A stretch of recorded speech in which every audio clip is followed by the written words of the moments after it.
Hey, we're live, pal. Hey, we're live! UFC 303 official morning weigh-ins. Guys, that was the voice of the wonderful Jose Youngs, who was on site in Las Vegas, bringing you the best coverage in the business. And this is Alexander Kiley speaking right now. So thank you, everyone, for joining us. We'll have the morning weigh-ins beginning shortly, the official weigh-ins for Saturday's event at T-Mobile Arena. Probably about 5 minutes away, according to my clock, maybe 4 minutes. UFC 303, Conor McGregor versus Michael Chandler. Jamal Hill versus Khalil Roundtree Jr. in the co-main event. Everyone's really hyped for this one. The return of Conor McGregor, his first fight since like July 2021. This is crazy. I can't believe Conor McGregor has made it back to the cage. Can't believe Michael Chandler finally got this fight. Everything came together without a hitch. It's great. You love to see UFC cards come together without incident, without drama. Oh, hold on one second. Let me see.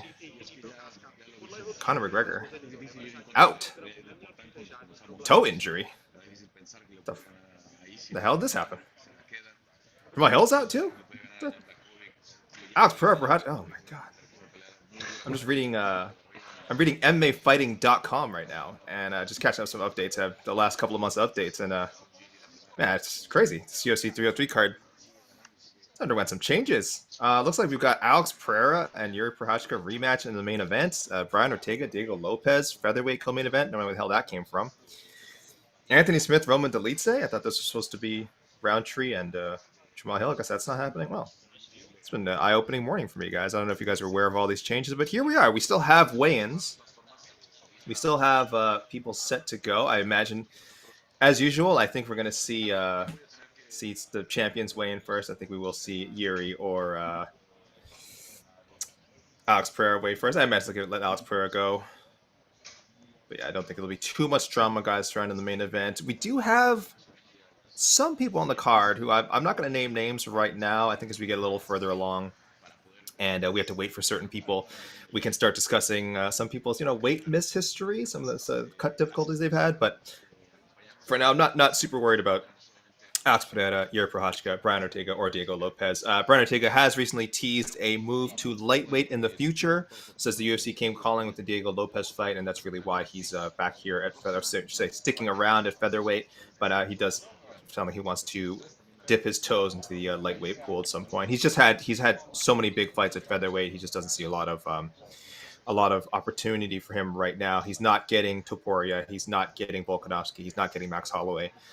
Two of those guys he's fought already. So he's like, well, it's that or he's sitting around at featherweight and kind of keeps fighting tough guys like Diego Lopes trying to take his numbers. So maybe 155 is the way to go. He's a pretty big guy. So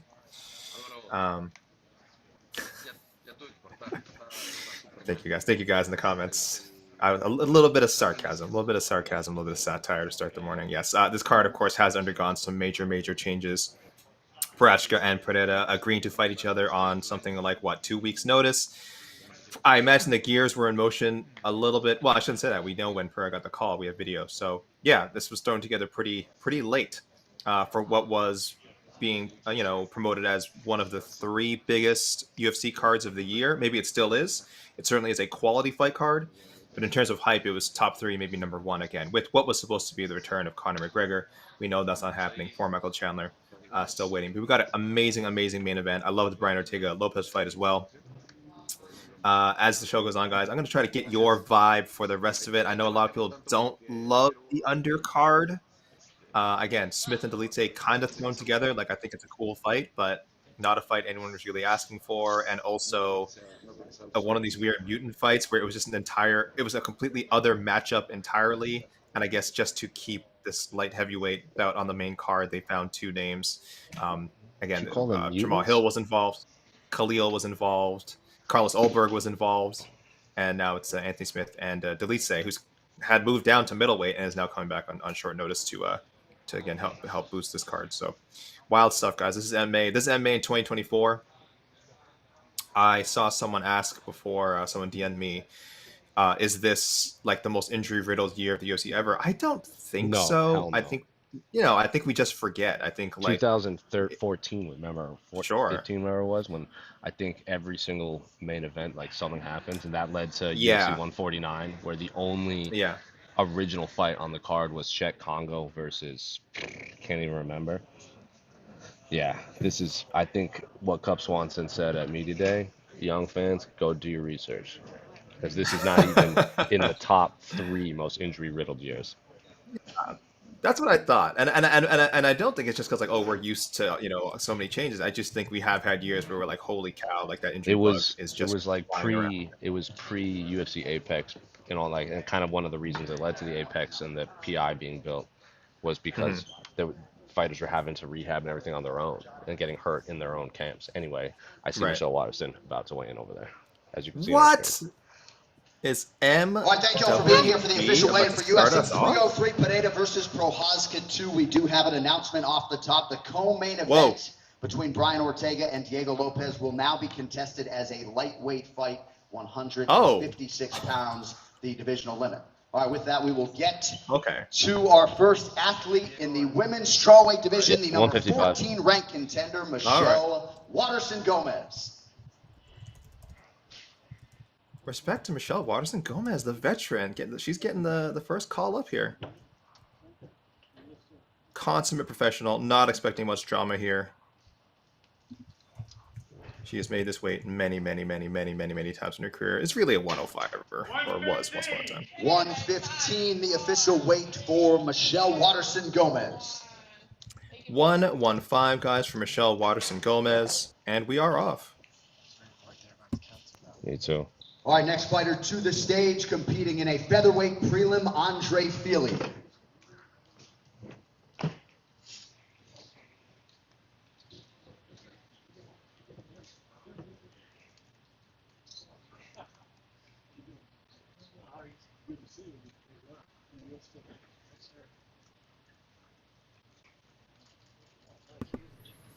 Andrei Fili.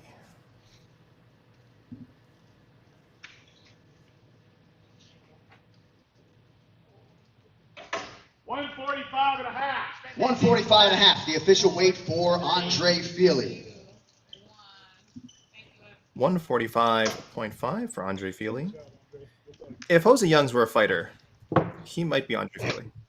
Safe. All right, next athlete to weigh in this morning, competing in the flyweight division, Ray Suruya.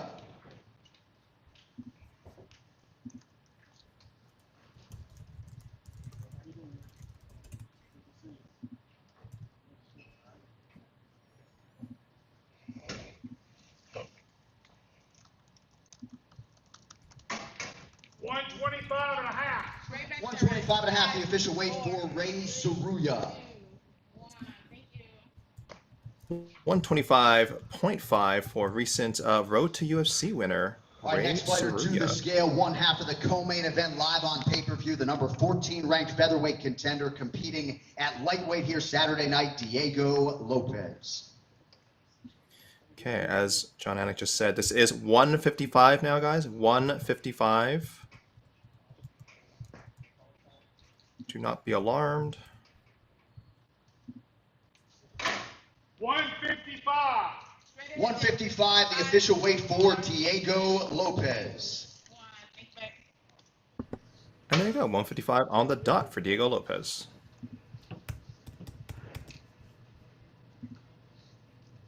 All right, moving along now to the women's bantamweight division, competing live on pay-per-view, the number 7 ranked contender, Macy Chiasson.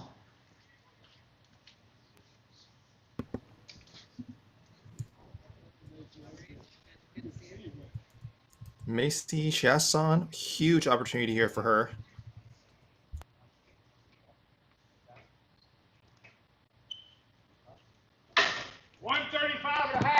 $135.5, the official weight for Macy Chiasson. Great showing for Macy Chiasson. One of the names I would have said has had issues making weight in the past, but no issue today. All right, next up, prelim in the bantamweight division as we welcome Vinicius Oliveira. Vinicius Oliveira, very popular upset pick this week, coming off an incredible flying knee knockout. But he faces Ricky Simón, who's just a big step up in competition. But we'll see. 136, the official weight for Vinicius Oliveira.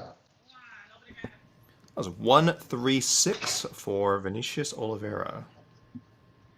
All right, next up we get to one half of the featured prelim live on ESPN in the middleweight division. Joe Pyfer.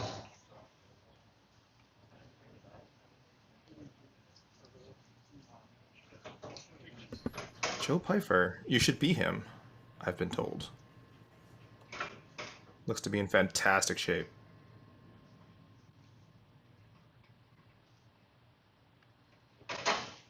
185 and a half. 185 and a half for Joe Pyfer. 185.5 for Joe Pyfer. Jeff Mullen really slamming it home, really slamming that scale home as only he can do. All right, next up, a man charged with kicking off the pay-per-view main card, the number 14 ranked UFC welterweight contender, Michael Venom Page. MVP on his way.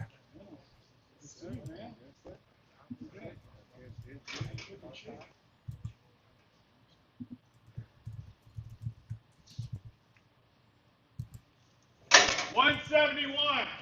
171, the official weight for MVP, Michael Venom Page. Michael Page, 171. Facing IMG, Ian Machado. All right, now we get to the other half of the featured prelim in the middleweight division, Marc-André Barriault. Comes Power Bar, Canada's own.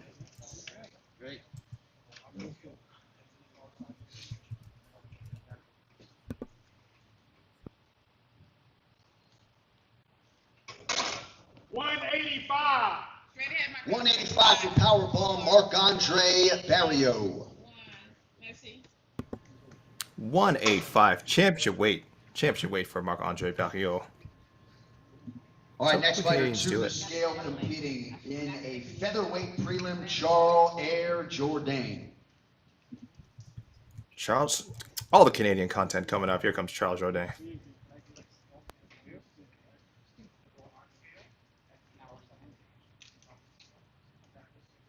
$146. 146, the official weight for Charles Jourdain. 146 for Charles Jourdain. All right, next man up competing in a prelim in the flyweight division, Carlos Hernandez. Carlos Hernandez. Ah, yes, Ray Suria's flyweight opponent. Welcoming Suria to the UFC. That's my cousin's name. Okay. Carlos Hernandez? Mm-hmm. Maybe this is him. Big if true. 125. 125 for Carlos Hernandez. 125 on the dot for Carlos Hernandez. And that fight with Ray Suria is official. Our first official... Oh, no, Joe Pyfer and Marc-André as well. To the stage competing in the heavyweight division, please welcome Martin Buday. Martin Buday, early heavyweight weigh-in. Hello. Someone not sleeping in today. I got a Carlos, Manuel, Alfonso. Probably could not contain his excitement. He is fighting the heavyweight goat, Andrei Arlovski. 264 and a half. 264 and a half, the official weight for Martin Buday. 264.5. That's a big boy. It's a big boy on the scale. Thank you, Martin, for not making his weight. I have a feeling Arlovski's going to show up like 10 minutes to go. I think we got our first break. Really?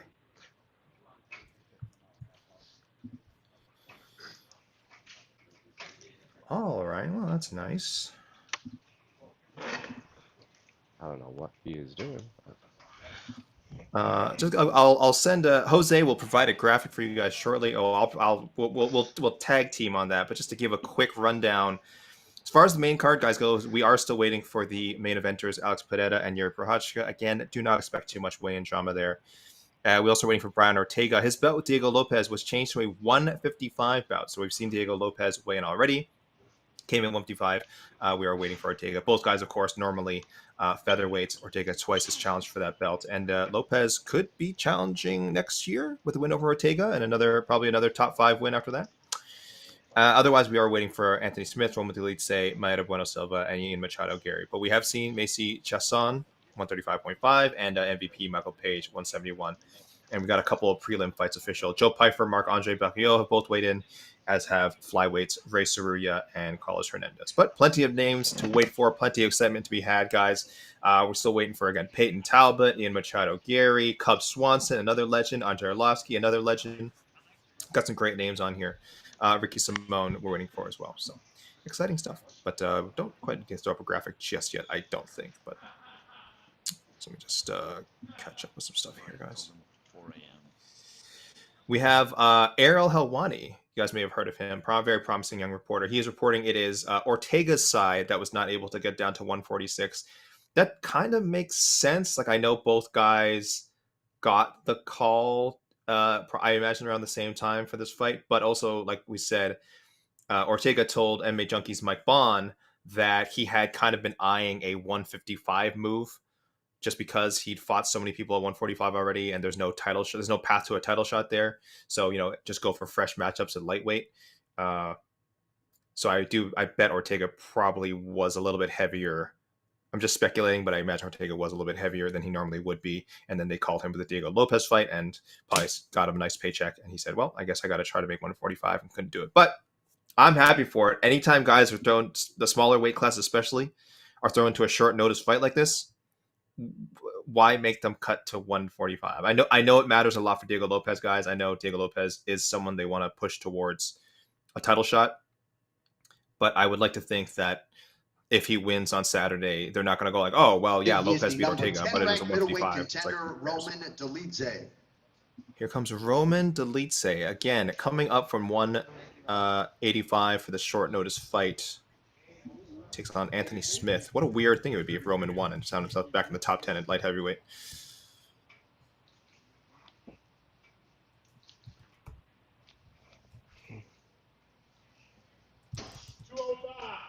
$205, the official weight for Roman Dolidze. It's 205 for Roman Dolidze. Well done, Roman.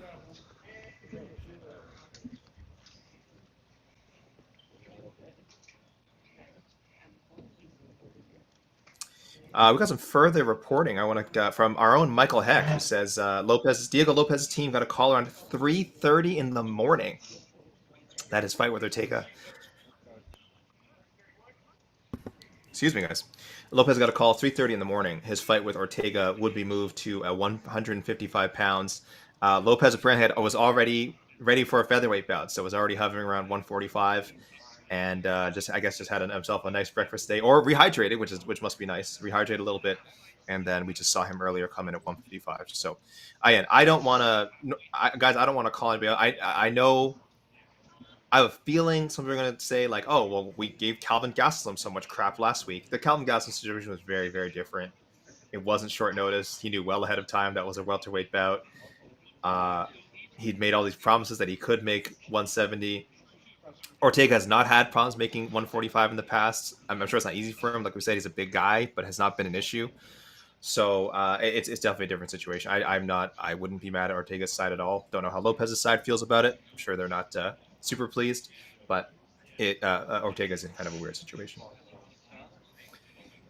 I'm just looking at some of your comments here, guys. I will get to those. I know we have a little break. I just want to wait because I do feel like we're not in a huge lull of weigh-ins.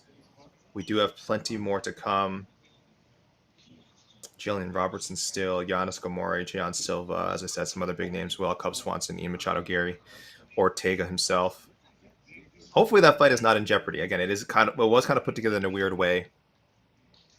This is what happens, guys. This is what happens. The UFC, God bless them, has the deepest roster in the world, so they can just snap together these amazing fights. But you know, it can't always be the easiest things for the fighters to get ready for them when they're just frankly not geared up. They're not in fight mode. They're not in camp, right? So some folks are ready to fight 1 week out. Some folks need a proper 2-3 month camp. Everyone's different. Hopefully the case with Ortega, it is just a weight issue and everything's fine, and we'll get to see them fight because I think that's a banger. I think that's a banger of a matchup. I love that. Love that as the co-main event for this. All right, guys, let me get to some of your comments while we wait here. Ethan Davis. I'm tired of people switching up the weight last minute. If they don't think they can make the weight, then don't sign the contract. There is truth to that. I agree in that sense. If there was any doubt in Ortega's mind when he signed on, that he could make 145. Yeah, they probably should negotiate a catch weight 150, 155, but a lot of these fighters don't think like that, guys. Once they see the contract and they see a weight that they can make, they're very likely just going to be like, yeah, I can do it. I'm a fighter. I'll sweat it out. I'll cut it out. And again, sometimes crap happens. I'm sure crap happened to Calvin Gastelum, right? Not happy with Calvin. He says he didn't specify. He said there was reasons in his camp. He had difficulties preparing, making weight, all that.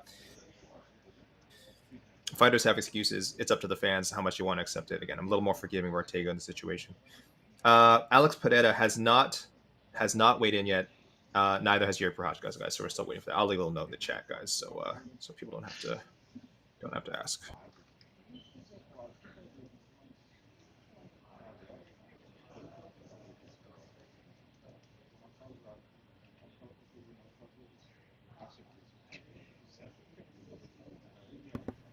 Michael Bass, thank you very much for the kind words. The only reason I do this show is because I know people are tuning in, because you guys are hardcore. That guy in the sky, overweight is 20% purse decrease, correct? I get the feeling Ortega's not getting the 20%. It's hard to say. We did find out last week with Daniel Rodriguez and Calvin Gastelum that even though we found out during fight week, like it wasn't a weight miss. We found out, I think, around Wednesday that they had negotiated that there would be a weight change. We did find out later that D-Rod was given 30% of Calvin's purse. So it was almost treated like a weight miss, but everything's different. There's no rule. I don't think the commission's going to step in here and say, oh, well, Ortega, you didn't agree, blah, blah, blah. You have to give 20, 30%. I think that'll have to be worked out between Ortega and Lopez's teams. Because Lopez is on weight, it's possible. I could see them working it out, but it's not really officially a purse penalty, guys. So we don't know. It'll come out. It'll probably come out. Again, Daniel Rodriguez just told us he did a video on social media a few days, I think the day after or 2 days after the fight, and explain what happened with the Gastelum situation and how he was compensated for it. So he also says he got a new contract. So.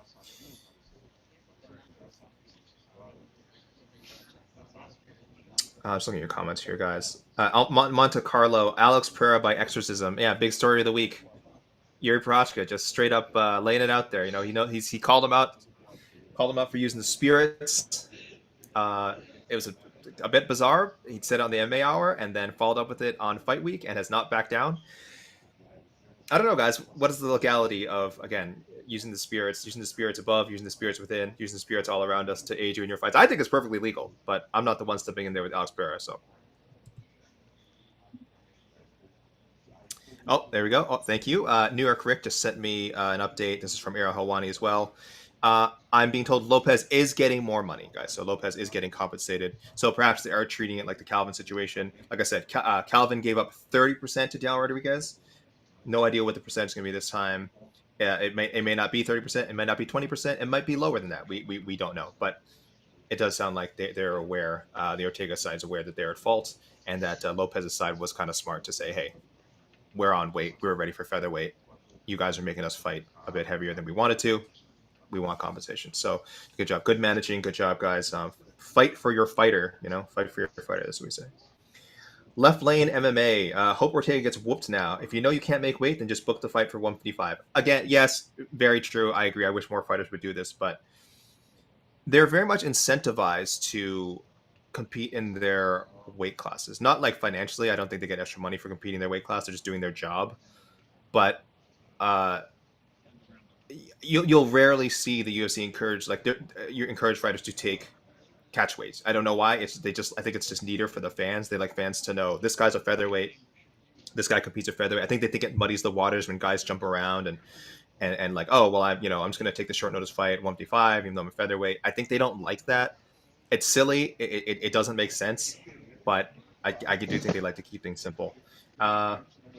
Yes, asking for weigh-in updates. You can check MMAfighting.com, but I will put up, we have a bit of a lull here. I will send a little very, very simple screenshot here, guys, for Jose. And when he has a chance, just trust me, he's juggling like 9 million things at once. When he has a chance, he will throw this together for you all. Juggling 9 million things all week. I know. Jose, have you had a chance to No. tell your story on camera? Oh, do you want to? All the travel stuff? Do you want to share? You don't have to. It's not a fun thing to relive. I'll condense it. Okay. 7 delays, 3 lost bags of luggage, arrived 9 hours after I was supposed to, got my camera gear 48 hours after I landed, but my clothes arrived 24 hours before my luggage, my camera gear. So it's like there's a lot more to the story, but it's not overly exciting. It's more infuriating. Yeah, I think that was a short story, but short story even shorter. Jose did not know. Guys, you have followed Jose's coverage for years on MMAfighting.com. You know when it's a pay-per-view week, or if Jose's traveling, you're getting media day coverage. You're getting the our video of the media day. He didn't really have that option on Wednesday because he didn't have his camera. He didn't have his luggage. It just simply was Instead, not. Our good friend Oscar Willis lent me his old camera. What a champion! So, guys, what you saw on MMAfighting.com was a courtesy of Jose with a big assist from the wonderful Oscar Willis, my fellow Spurs fan. Come on, you Spurs! So yes, that is what they say. I think I'm pretty new to this, so if I embarrass myself, I'll ask him. He's right next to me. Don't tell him I said that. Please don't. Do they say "Come on, you Spurs"? All right, they do. Confirmed. Oh, that's close. I value Oscar's approval a lot. Don't tell him I said that. I feel like I have to say it. Thank goodness it's just between you and me, and no one's you and me, Jose, and no one's watching or listening to this. So there you go. Up on the screen. There you go, guys. So for people who are asking, that's the update for now. I hope I didn't miss anyone. Again, just kind of plugging these in manually. Yeah, no. It's been, we only got like half the card, guys. We didn't get that nice rush of like 20 fighters coming in the first, where are we now? Yeah, first half an hour. Oh, here we go. Main card, the number 3 ranked bantamweight contender, former world title challenger, Mayra Bueno Silva. MBS Shitara. Here we go.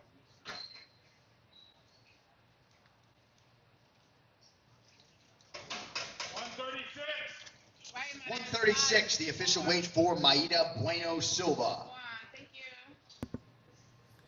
136 for Mayra Bueno Silva, the former and future title challenger. I just want to say she will be back.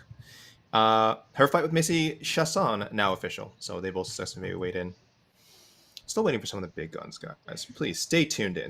Let me look at your comments here. Justin T, come on, you Spurs. Damn right. And Postecoglou. This is the year, guys. This is the year. I don't know if they're winning it, but top 4 finish. Top four. Good showing in the Euro League. Come on. I don't know what any of these words mean. Association football. I should say it shouldn't even clarify association football. Football. All right. All right, next fighter to the scale competing in a prelim on ESPN, the number 15 ranked strawweight contender, Gillian Robertson. Gillian Robertson making some waves at 115. Getting a big fight here with Michelle Waterson-Gomez.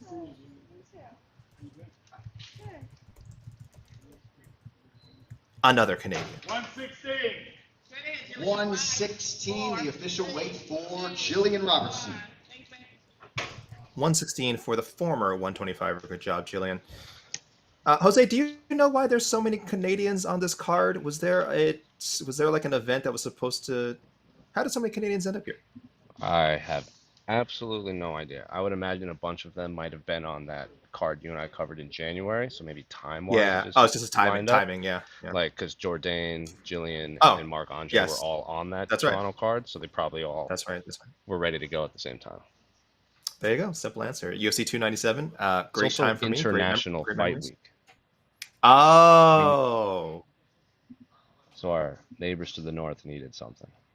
I see what you did there. Who else do we have represented here? We've got Brazil, of course, as always. Japan, Belarus, France. I think that's Ireland, of course. Georgia. England, Georgia, and of course next athlete to weigh in competing in the bantamweight division, Yanis Ghemmouri. Yanis Ghemmouri, one of the biggest underdogs in UFC history. I'll give you guys the odds in a second, but he has been given very little chance to beat the blue chip prospect Payton Talbott.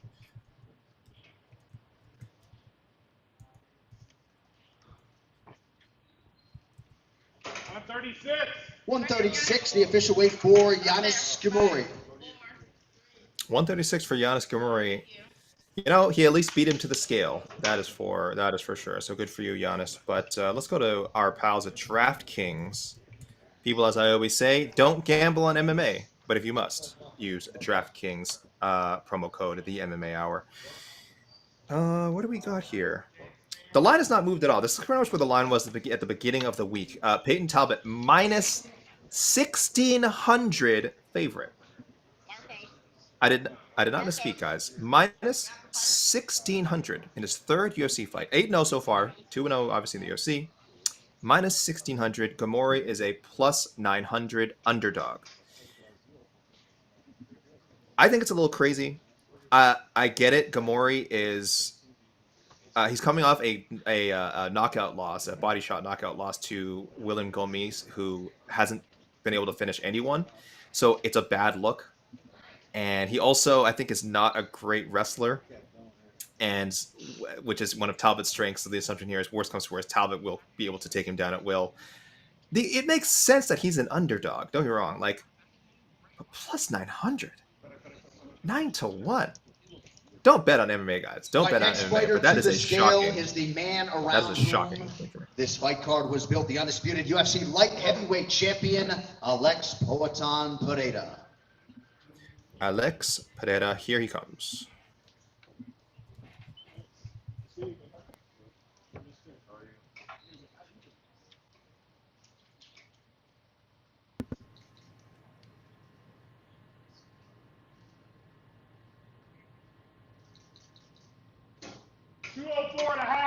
$204.5, the official weight for Payton, Alex Pereira. 204.5, half a pound under for the champ. Again, former middleweight, but a pretty massive guy. Probably a guy who definitely has to cut weight to make 205. And half a pound under, that's a nice place to be. So we are waiting on Jiří Procházka. Let me take this note off the screen, guys, because this is not true anymore. Alex Pereira has weighed in. Big boy. Sorry, guys. Excuse the clicking and clattering of my very loud keyboard. Get it together, AK. I know.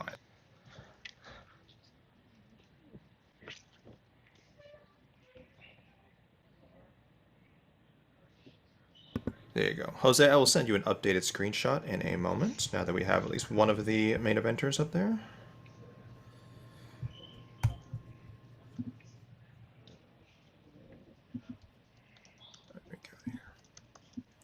Alex Pereira, 204.5, guys. 204.5. Saving the UFC's bacon once again. Let me throw up a poll here, guys, because we've had a bit of a discussion on this lately. Let me throw up an Alex Pereira related poll. In 1 second. Let me see here. I think I'm sending there.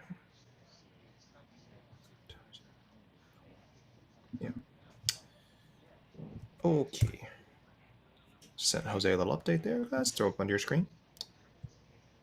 I want to ask you all in YouTube land, is Alex Pereira the UFC MVP?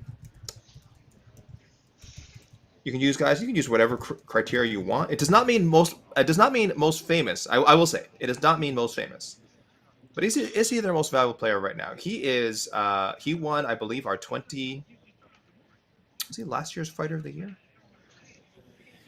If he wins Fighter of the Year again, guys, that'll be his second Fighter of the Year award. MMAfighting.com's Fighter of the Year award, and. Who could have predicted this when he just made his debut a few years ago? And we all knew he was going to be like some level of star. He came over from Glory. He had that feud with Izzy. We're like, so they're going to be able to make some money out of this guy. But did any of us think he was going to become a 2-division champion like he was in kickboxing, and also become like not a household name, but like that second tier of MMA star? Like, it's crazy. All right, next fighter to the scale, competing in a prelim in the featherweight division, Cub Swanson.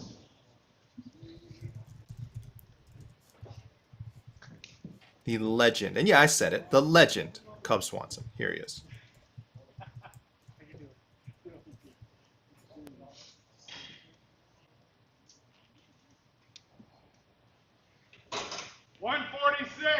$146, the official weight for Killer Cub Swanson. 146 for Cub Swanson, back at 145 where he belongs. His second fight back at 145, I should say. That took a little sojourn down to bantamweight, which I didn't love. Former UFC heavyweight champion, future Hall of Famer, the Pitbull, Andrei Arlovski. Oh my God. One legend after another. Here is Andrei Arlovski again, representing Belarus.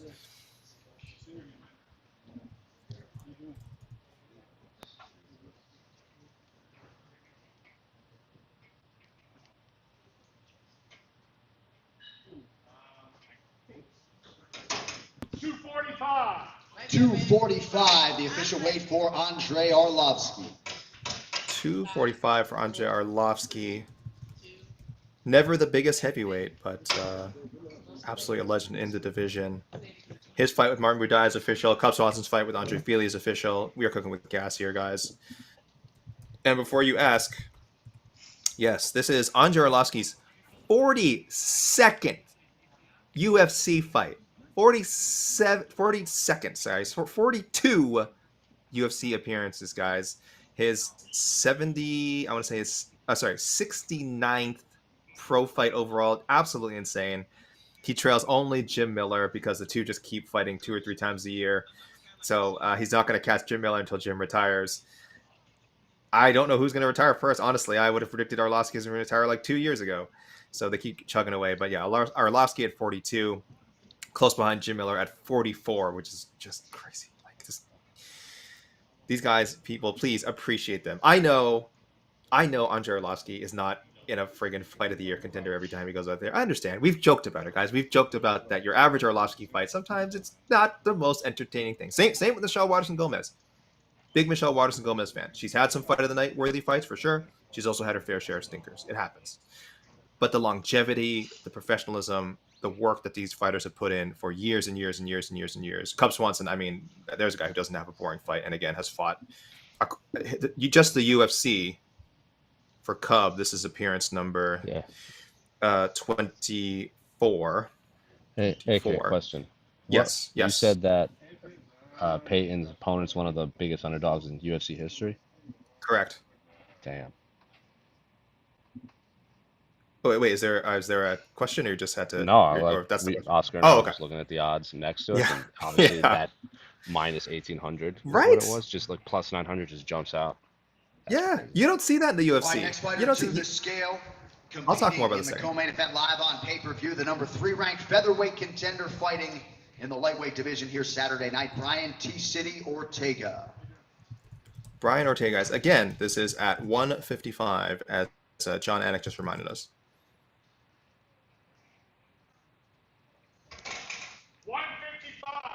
155, the official weight for Brian Ortega. There you go.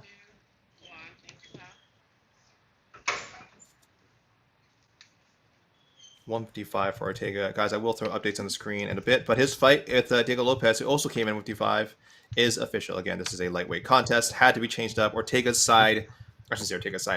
was having difficulty making the weight. This fight was kind of thrown together in a weird time.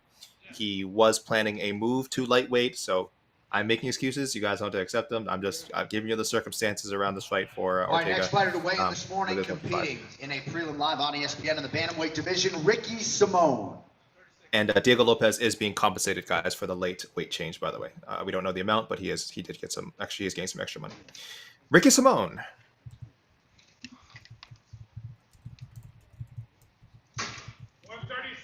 136, the official weight for Ricky Simone. 136 for Ricky Simone.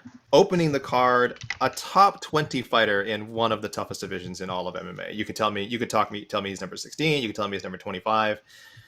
It's quite a range. It's just he's only lost to really, really, really good competition. And his fight with Vinicius Oliveira is official. So now, and maybe I will throw another update on the screen here, guys, and we'll talk about Talbott and Ghemmouri a bit more. Ooh, I did not write down Ghemmouri's weight. Sorry, guys. Let me mark that down there. We will have replays, guys, of the top weigh-ins for you. If you want, we'll replay those later. You can also go to MMA Fighting's Twitter, any of the MMA Fighting socials. If you wanna, if you miss Alex Pereira, that is up there right now, guys. You can watch the Alex Pereira weigh into your heart's content. And we are still waiting for your Procházka. Chama.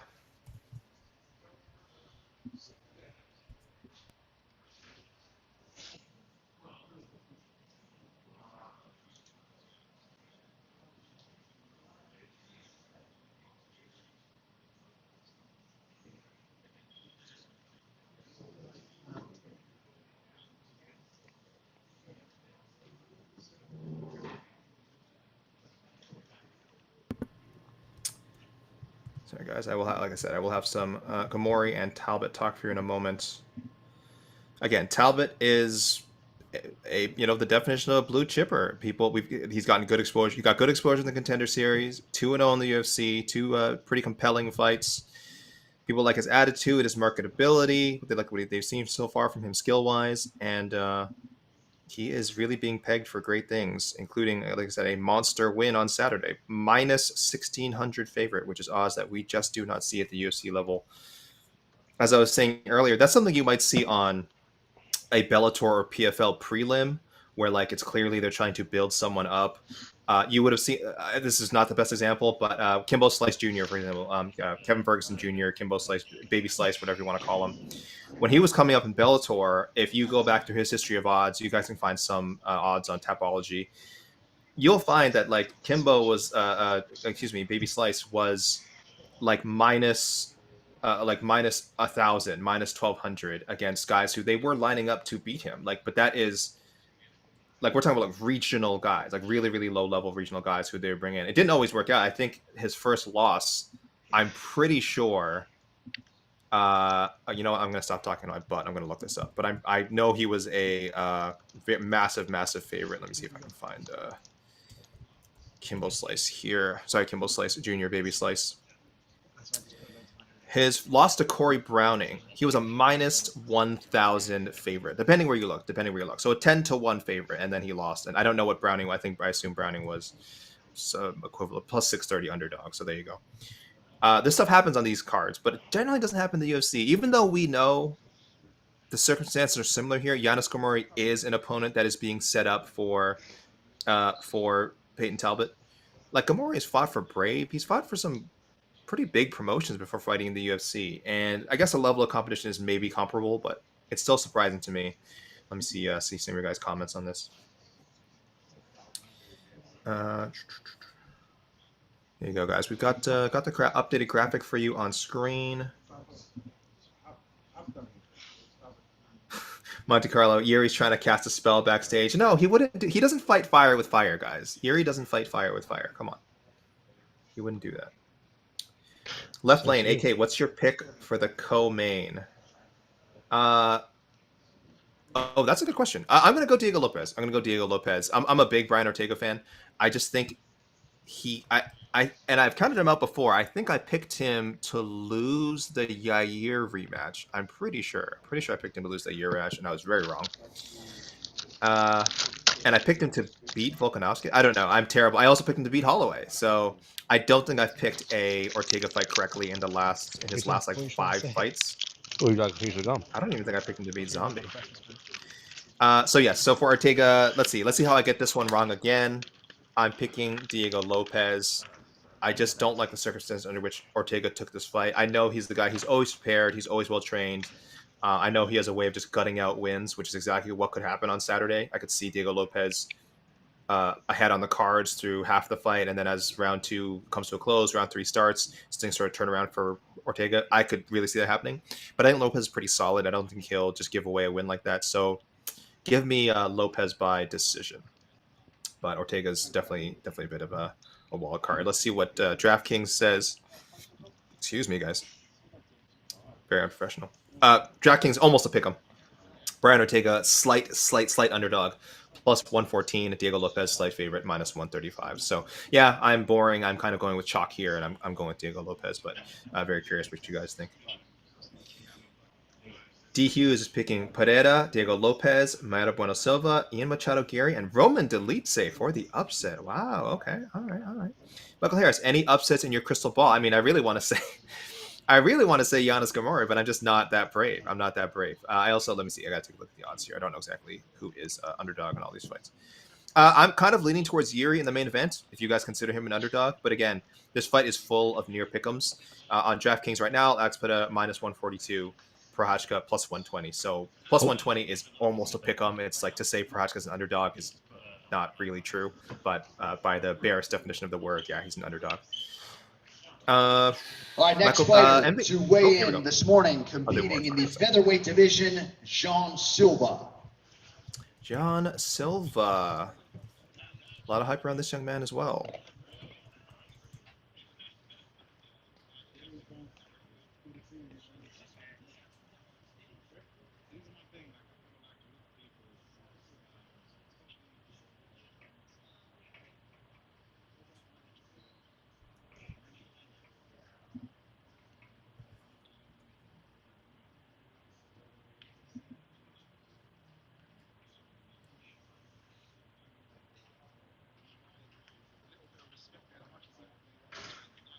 $147.5.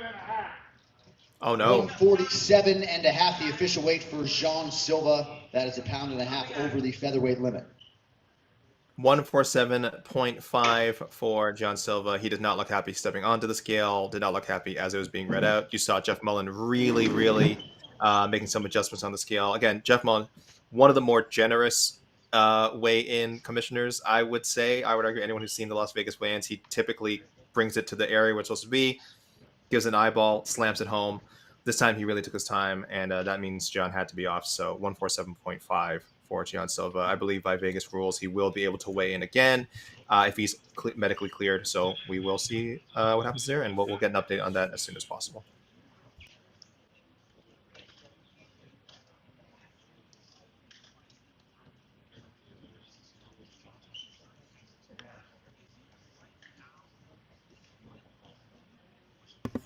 Okay, guys, so our first bit of drama there. Again, his opponent, Charles Jourdain, did make weight, 146.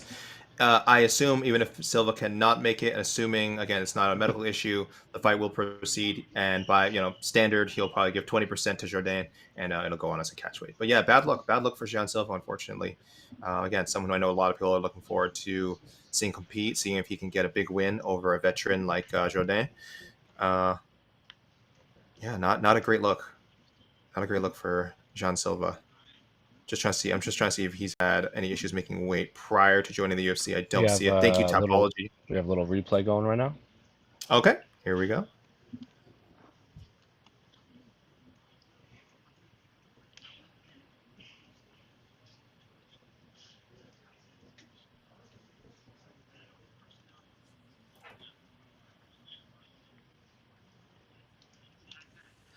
Alex Pereira looked fantastic. Looked fantastic up there. Here was Diego Lopes.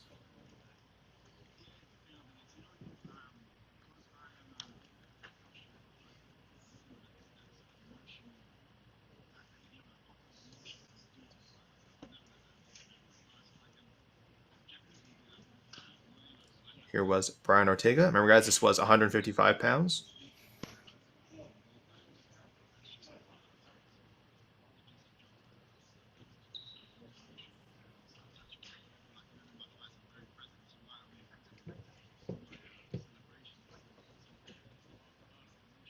There, guys. Those are three of the fighters in the top two fights competing Saturday night at T-Mobile Arena in Las Vegas.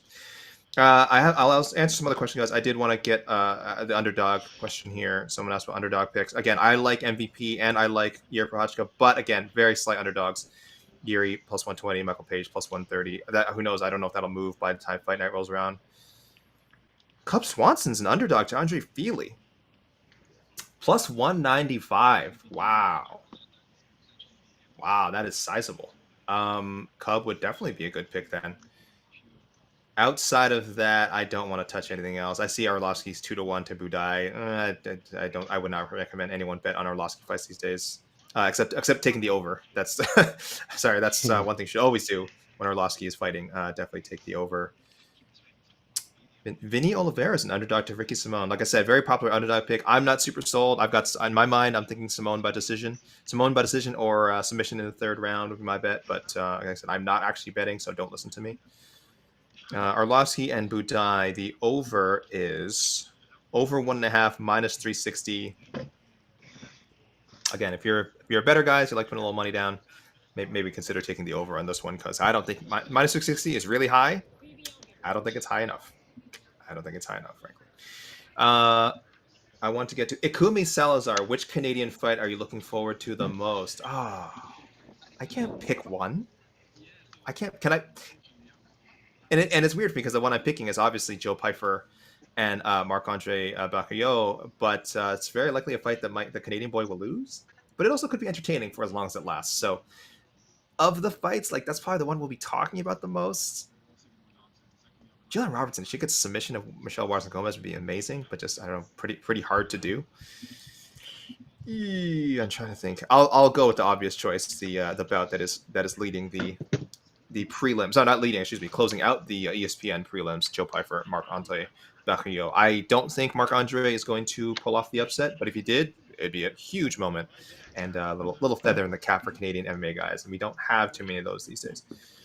Just looking at the poll, a lot of votes came in. Is Alex Pereira the UFC's MVP? 84%. Yes, he is the MVP right now. Hard to argue.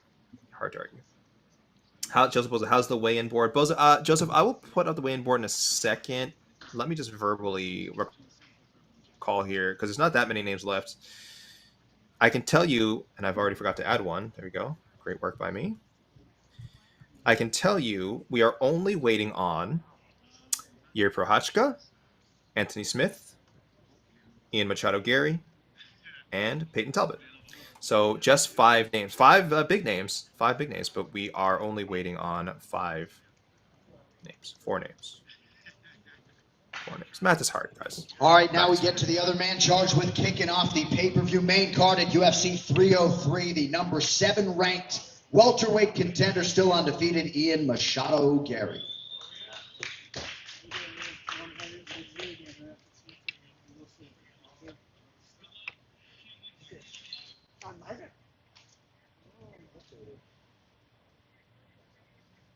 Someone dropping lead.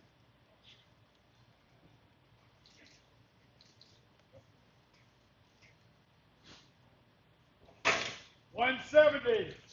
170, the official weight for Ian Machado Garry. Thank you, guys. 170 for Ian Machado Garry. One of the most talked about fighters these days on any card that he's on. He was hoping to share the stage, of course, with fellow Irish star Conor McGregor. That did not happen due to Conor bumping his toesy-woesy and thus being unable to fight. But Ian Machado Garry leading the charge, and could be in for, again, a real big boost of fame, because I'm sure a lot of Irish folks, a lot of Irish fight fans flew in, bought their tickets way ahead of time, but they thought Conor was be on the card and said, you know what, I'm coming anyway. And they got Ian Machado Garry representing. If he beats MVP, it doesn't give him a huge jump up in the rankings. I think he said it himself. I don't think he's wrong that Michael Venom Page is kind of behind him in the rankings. He's certainly behind MMA fighting rankings. I believe also in the UFC.com rankings. But there's a name value there. You know, there's a guy, MVP was a star before Ian Machado Garry had even made his UFC debut. And you could argue that Garry is now the bigger star, but it's a win. It's a win with some value. Just, boy, I hope we don't get 15 minutes of very, very lukewarm kickboxing, because it's going to be a rough time, guys. Rough way to start the card. All right, what do we got here? Comments, guys. What do you got for comments? David Kemp. You know, Jose, there's a question for both of us. Jose/AK, do you think Conor hit his toe with a hammer on purpose to get out of the fight? Jose, what's your answer to that?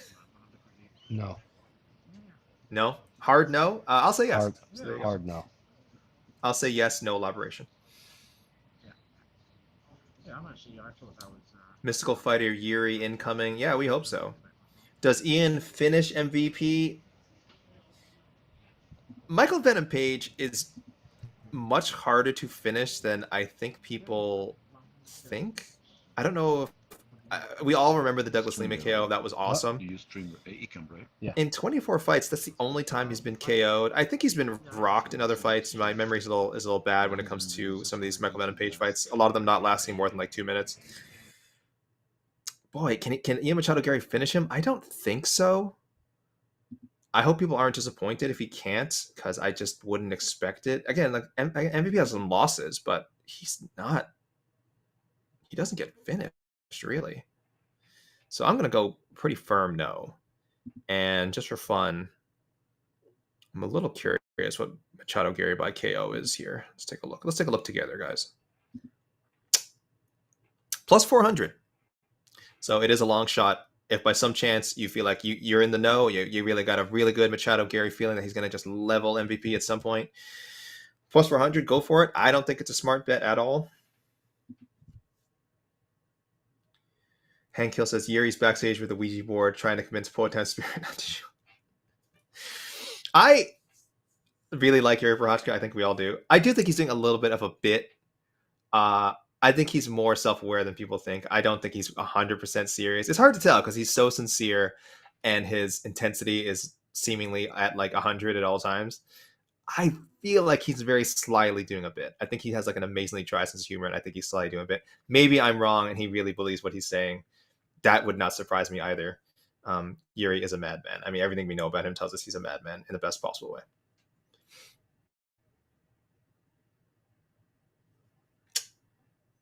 John S. Does Ian take MVP's last name after a loss? Come on, guys. Come on. We gotta get over this weird rumor, all this weird rumors about Ian Machado Garry. There's many reasons not to like Ian Machado Garry.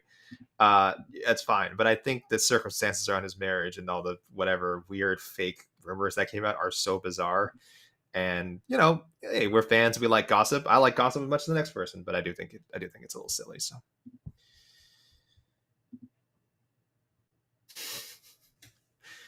New York Rick chiming in. He says Yuri is not doing a bit. I don't know. I see Coin also in the comments. Yuri isn't doing a bit. He is self-aware. The magic stuff doesn't change that. Oh, okay, so it's both. He is both self-aware and he also is a believer in the spirits that Alex Pereira is bringing to the ring. I wonder.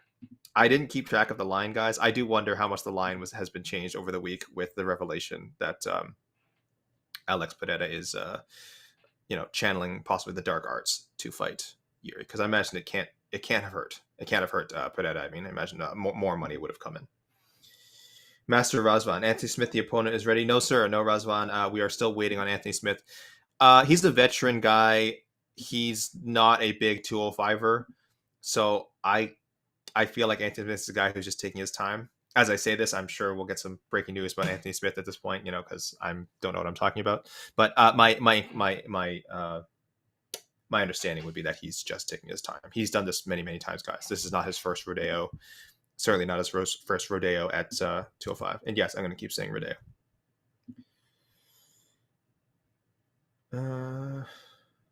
Scumbag 69. MVP is so cringy. He's making me root for Ian Garry. If MVP is cringy, what's Ian Garry? My goodness.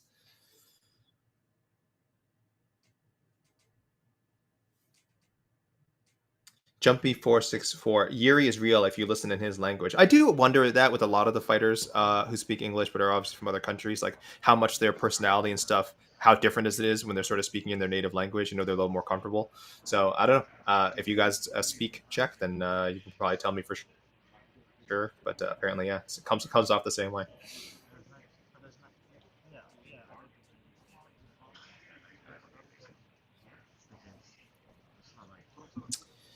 All right.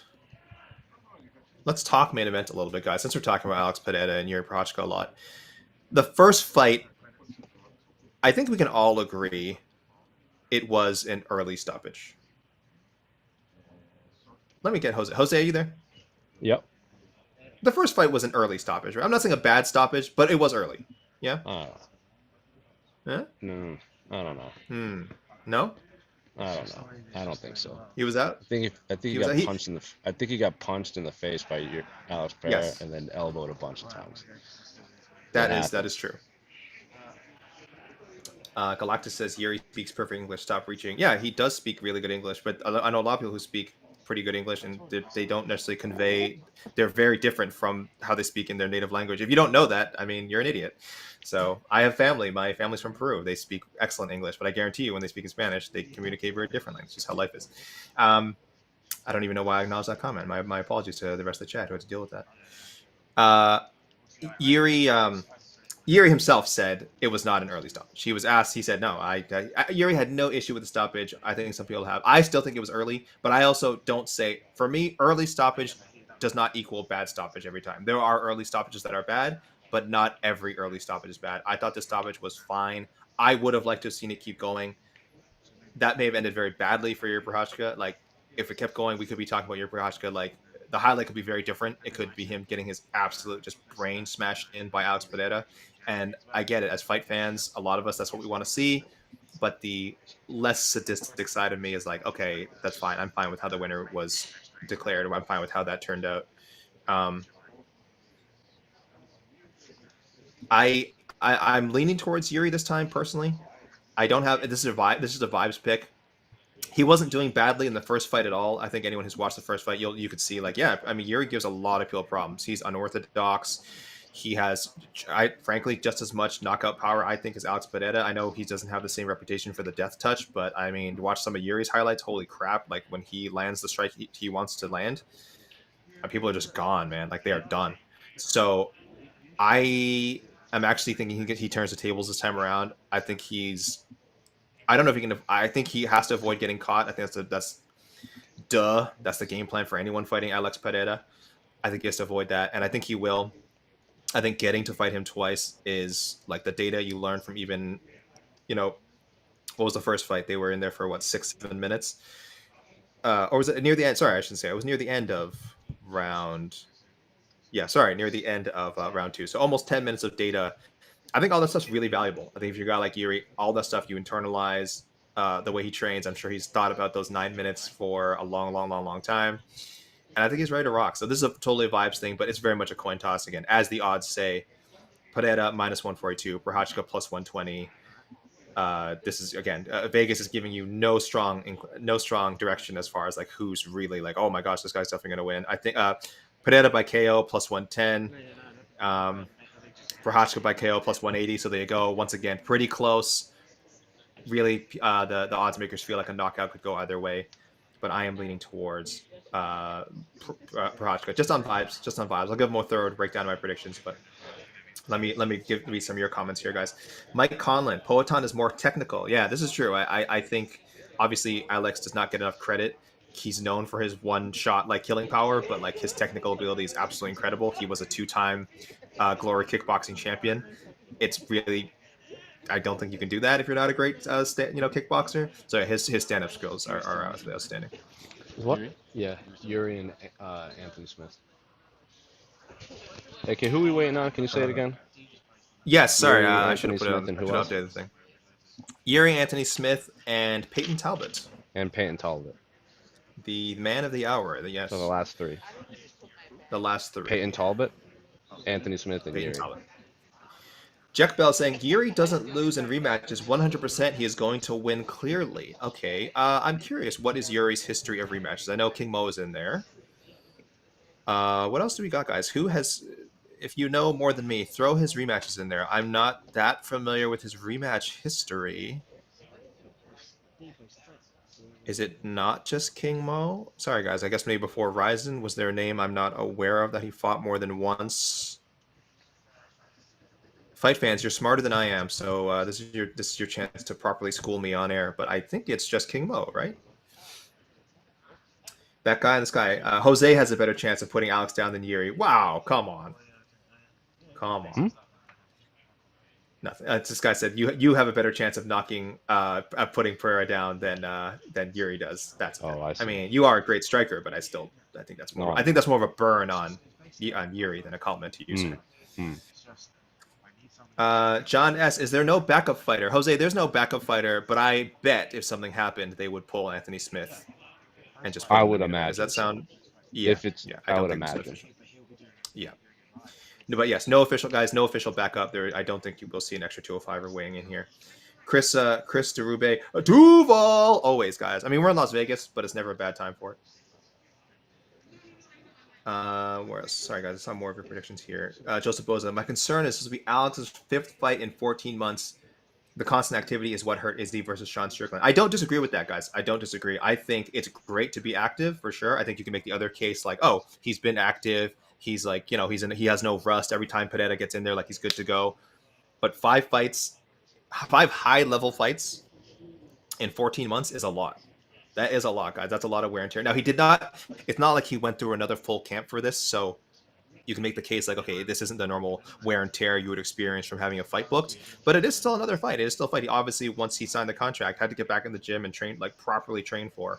I guess there's only so much preparation you can do on short notice, but I do think that's something to consider.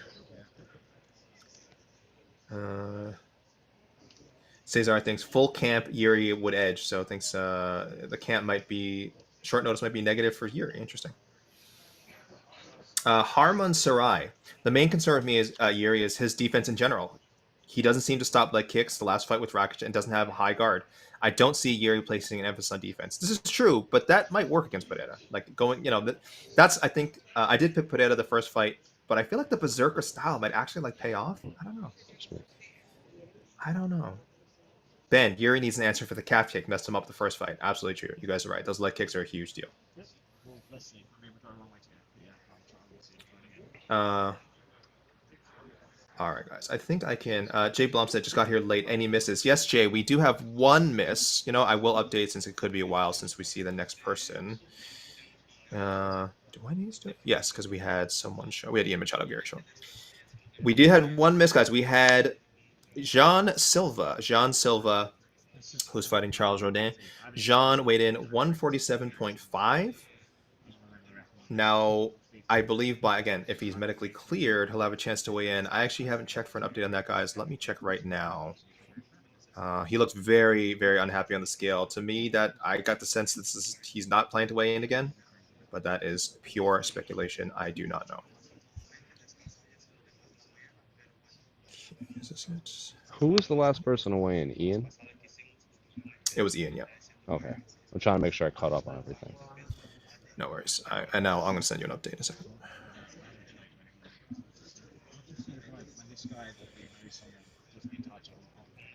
All right, guys. We'll have a quote unquote graphic for you shortly, guys. Which is just How about them Celtics? Very upsetting because you also had a good draft, by the way. Adam, did you see the draft? We had a stellar draft. Shireman is an excellent. I do not know why Milwaukee did not pick Shireman. It's very upsetting. I heard they wanted that Anthony Johnson, AJ Johnson kid, whatever, for a while. Like so it was fine. I get it. That's their guy. They wanted him, but I don't know enough about him. Yeah, Shireman, and then I don't know who you guys got in the second round. I don't know. I didn't watch the second round. Yeah, but I know Shireman is such a solid. Again, it's a guy who, if he contributes his rookie year, you guys are great. If not, it's just bonus. You guys are riding high. I'm so angry. I hate the Boston Celtics so much. The team was so well put together.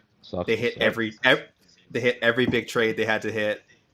Man, every piece made sense. Our entire starting five was created through trades. I'm so angry, and you won every trade. Like all those trades were wins. A lot of them because we got Tatum because we traded the first overall pick, which we got from a previous Markelle Fultz. And we got that first overall pick not because we were bad, but because we had traded. I think it was the Nets or whoever.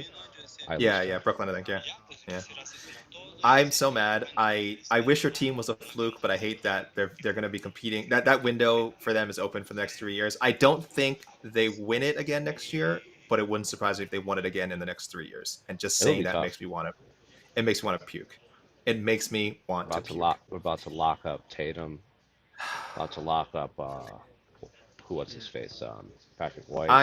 Derek White. I'm so angry because I hate the Celtics, and you know what else I hate? I also hate the Knicks. But guess what? I have to root for the Knicks to beat the Celtics, just so you guys don't make it to the finals. That's how. This is the situation this has put me in.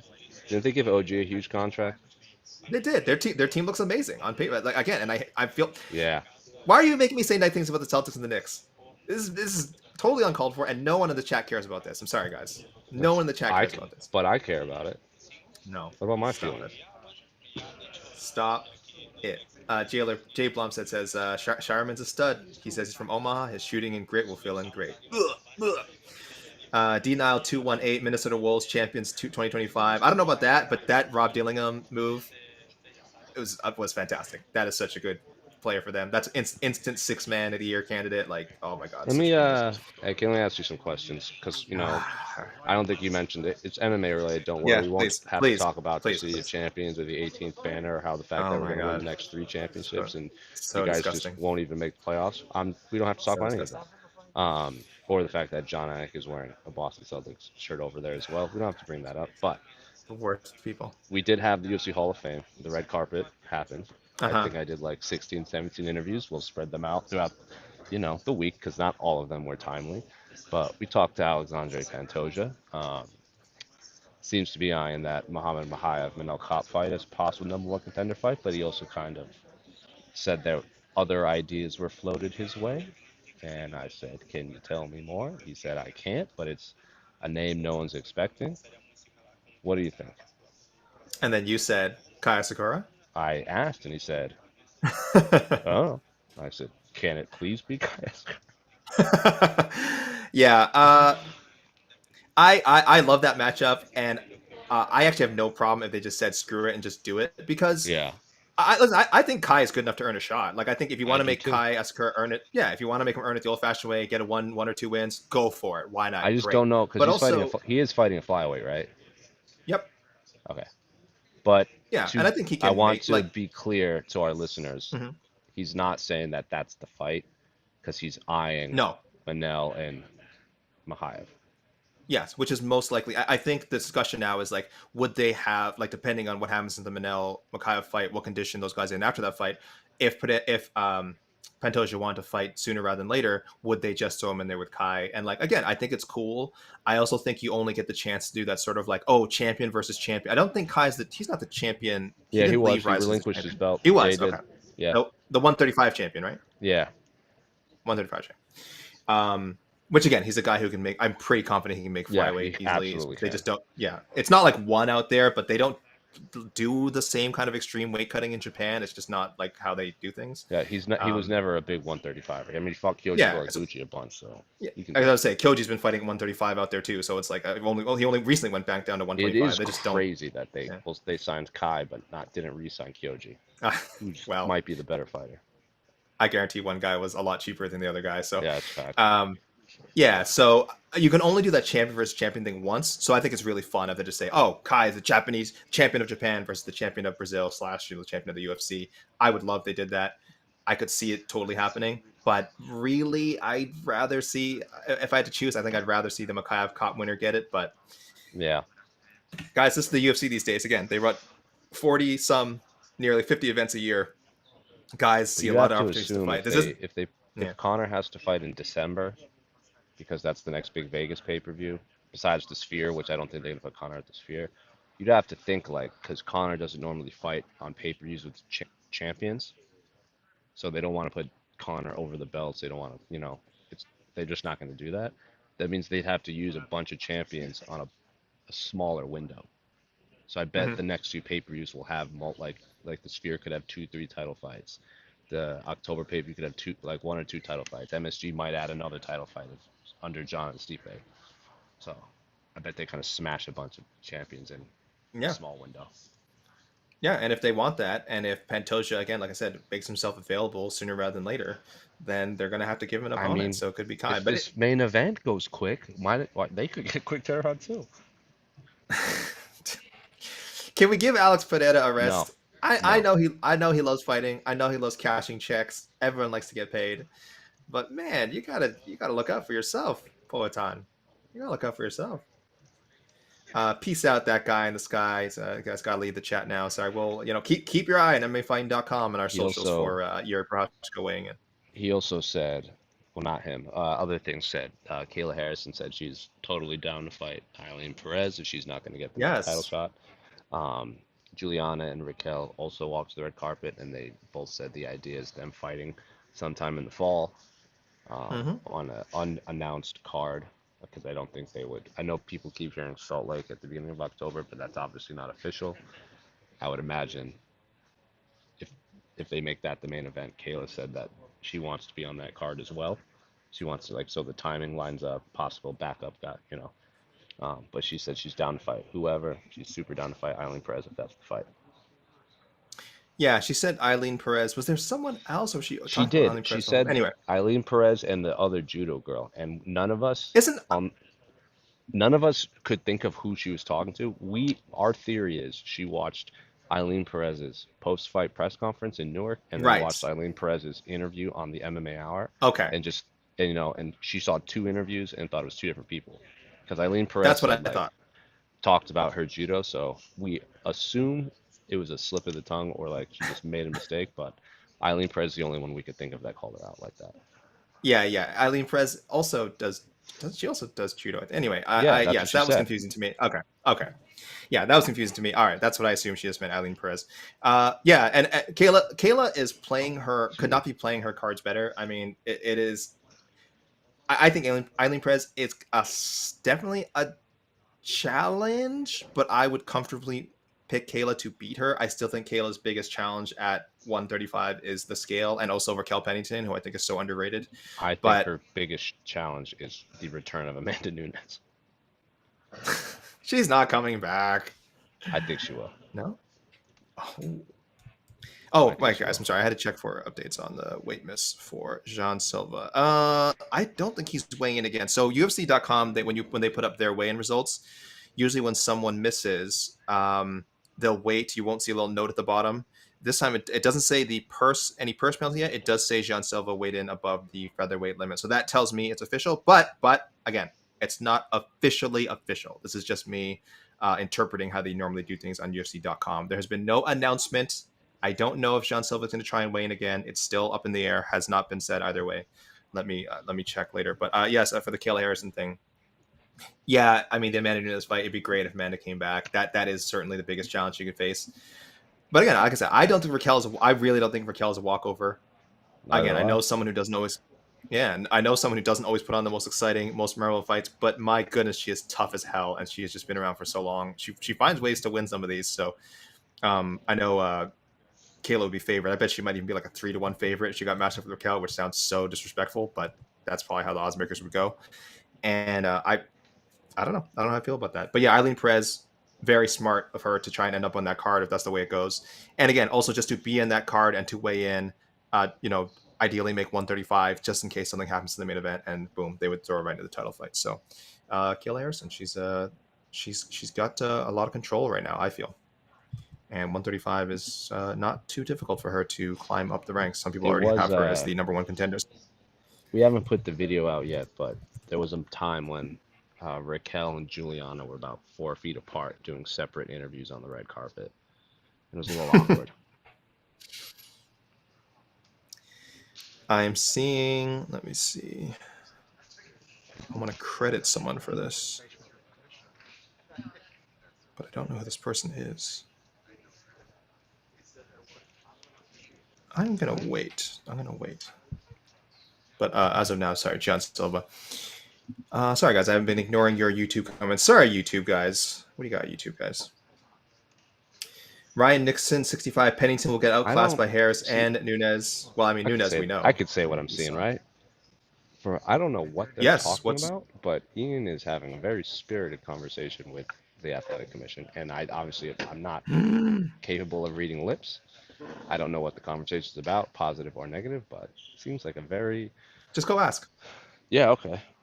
I'm not going to put them on camera because I think that's a private conversation. Do that thing where, like, just kind of mosey on over and just kind of like, hover by across your arms, kind of hover by. Like, there's also a ton of cameras between us and them, so I don't even think you'd be able to see it. But like, if I crank my neck, I can see it going down.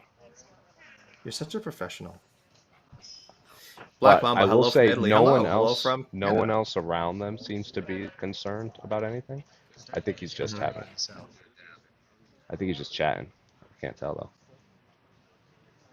What do you think? Galactus, hold on, Galactus. Now that I know AK is Peruvian, I will never talk bad about him. I mean, technically, I'm not Peruvian. My family is from there, so you can continue. You can continue to talk bad about me. I am very proud of the Peruvian side of my family, but like, wasn't born there, so. But yes, I do like to represent Peru when I can. So, but yes, continue to talk bad about me. I'm not actually like from Peru. So. D. Hughes, Poatan has never won a championship rematch. Okay, how many has there's Izzy? Obviously, Wait, that's not true. Because no, the second. No, okay, they weren't both for a title. He's never won a champ. That's okay. I mean, technically true. Technically true, I suppose. Kind of weird way of looking at it. Well, here comes Ian's coach is also now floating around. Jose, you have people on tent poles. Tent poles? That's what people. I have that's absolutely saying, no right? idea what the conversation. Now Ian's just saying hi to some UFC employees, so I have absolutely no idea what they're talking about. Do you think they're talking about John Silva? It could be about, remember what he said at the press conference about how MVP tried to have a spot and he was going to report him and he was suspended. Yeah. Guys, we ran the replays a little earlier, but if you do want to see some of the big names win, we've got Ian Machado. Garry is up on the socials. Brian Ortega, Alex Pereira, Diego Lopes, guys, all the big names. Still waiting on your Procházka. Still waiting on Anthony Smith. Still waiting on Payton Talbott. Again, I don't know if there's reason to be concerned about any of these guys. I will say when someone's new to the UFC like Payton Talbott, I do, I'm always going to wonder. Especially young, growing guy, I'm always going to wonder if they're going to end up having issues. But again, no idea. Could be just you guys seem seen Payton Talbott. He's a chill bro. He could be just way on weight and is just relaxing or TikToking or whatever it is that young cats do these days. John asks, if 3 people want to weigh in at the last second, what happens? John, I don't think they would hold it against them if they all came in at like 12:59, and then as long as they're by the scale and ready to weigh in, I think it's okay. I don't think it's like they would have to fight each other to get in before the clock ran down. Leo L says, thank you guys for all your coverage. Love your tattoos, Jose. Yeah, you do. Jose, what's your newest tattoo? I think the last time I saw you, haven't got a tattoo this year yet. Oh, you haven't? Okay. No, because I moved to New York, and New York is very expensive. Yes. So I'm plotting my next. My most recent tattoo is I got the Morning Star from Castlevania tattooed on my thigh. It's very big and very painful. Do you have a hint as to what your new tattoo will be, or you just leave that to live in this little mystery? I have like 6 or 7 options. Can I guess or? Sure, you can guess. I don't think you'll guess any of them. Is it me? Close. Yeah, I feel like I should stop there. It's very close. If I were to get a tattoo, Jose, not that I ever will. Yep. What should I get? Probably the 18th banner. Why do you have to go there? Why do you have to do this? Why are you the worst winners in sports? Well, I mean, we didn't have a shooting at our parade. So you guys are way worse winners than us. Sir, that was adjacent to the parade, not like at the parade itself. Okay, there was a mall that was. Did you see how organized our parade was? Did you see how organized it was? I am jealous. Yeah, but see, you guys have been here before, once or twice. What should AK get? Probably Vince Carter in a New Jersey Nets jersey. That'd be kind of. Hey, listen, they're retiring his jersey and we're not. So I guess that's the only one. That's the only way that makes sense. That's true. Monte Carlo, the Hawk Tua girl's face. Oh, guys, I haven't seen that video. And people keeps being brought up on the internet. I'm like, I don't know what this means. Of course. We got a little bit of movement. A bunch of people are running to the stage. All right.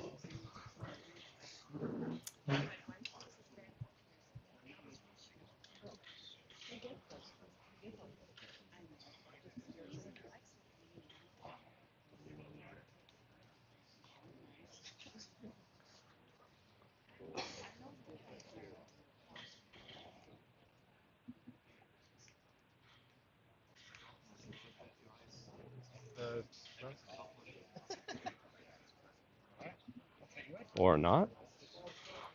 Okay. Commission just walked away, so I have no idea. John Attic seems very comfortable. I just want to say, I am old and I am not down with the latest memes. This is one of the only memes where like I caught it as it was. I mean, probably not as it was. Whatever. I caught it at the same time everyone else caught it.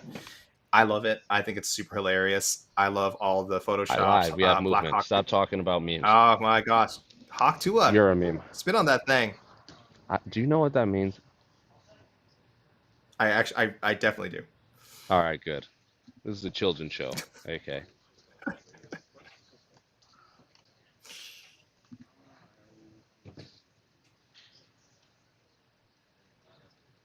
All right, next athlete to the scale, competing in the bantamweight division, live on ESPN, Payton Talbott. Here we go, Payton Talbott.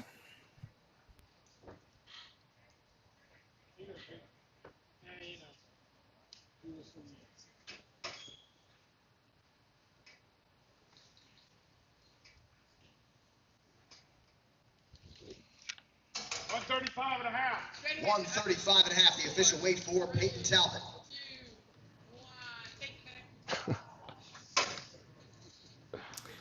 135.5 for Payton Talbott. Hits the muscle pose after. I'll say, though, did not look super excited getting onto that scale. Like I said, this is a young guy cutting weight. It's not a fun thing to do. And a growing guy, I don't know if it's a guy who's growing into a 145 or something. But he has the same nose piercing as me. Really? Yeah. Smack in the middle of my nose. That's kind of cool. Kind of cool. Do you also have what's the void tattoo? Do you also have that thing? The void? No, I do not have. Whatever, the whole. Okay. Yeah, I am gonna get. You've explained this to me before. I am gonna get the infinite void eyes from Gojo from Jujutsu Kaisen tattooed on my palms at some point, though. You know what that. Can I look this up? Can I look this up with my safe search on, or? Yeah, 100%. They're gonna go on my palms though. Pan's Labyrinth style. Oh, that's pretty cool.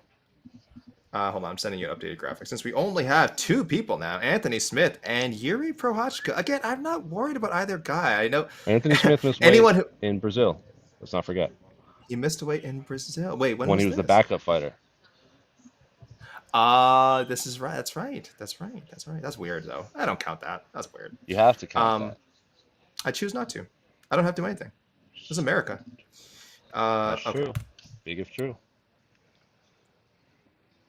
But I will say, anyone who has listened to one of these live weigh-ins before has heard me say, "Oh, this person's late," but I don't expect them to vote. I've said that I say that every show, and I'm not saying every time I say it, someone ends up like missing weight or a fight gets canceled or something. But it's happened more than once. If you were to dig through the archives, you could find many situations where I'm like, "I'm sure this is fine. This person's not going to miss weight. They never miss weight, and then they miss weight." So don't listen to me as always. Really good tattoo suggestions for me. Let me see some of these. Hold on, guys. I'll get to some of your newer comments. King Carrot, get a Joe Biden tat on your butt cheek. That's a bit much, guys. That's a bit much. Tattoo left lane. Tattoo chamba on your left knuckles. That'd be sick. Feels like a little bit of appropriation, though. I don't know. Plushy pictures. Positive prints across the chest with 1 letter spelled wrong. I don't get it. With 1 letter spelled wrong. Positive. I feel like I'm walking into a joke here. Oh, well, I read it out, so you guys can make fun of me if I'm missing it. Michael Harris, AK should get a House of the Dragon tattoo. I kind of started watching the new season. I thought it was okay. I didn't love the first season. I haven't seen it yet. It's okay. I just don't care about the characters, which is always a problem. It's a really well-made show. Obviously, great acting, great. The effects are better than the effects and production are on par or better than how Game of Thrones, but I just don't care about the characters, and that's a huge problem because so much of what made Thrones good is like my investment in the characters, at least through the first 4 seasons. Anyway, so I don't love House of Dragon, but yeah, if you guys want, I think anyone who likes Game of Thrones and just wants more Thronesy kind of looking content, you're probably pretty happy with it. It's not my thing. Someone said Galactus, get an Incan tattoo or get a tattoo of Machu Picchu. That'd be friggin' sick, actually. Tattoo Chiwiwi on your neck. Again, guys, remember what I said before about not understanding memes? I don't understand the Chiwiwi thing, so I don't know what's going on. I know it's the Royal Russell Jr. I think I'm gonna get the phrase "delayed" period tattooed on my body. Whoa! You've got an echo coming in, my friend. Really? Yes. Is it that bad?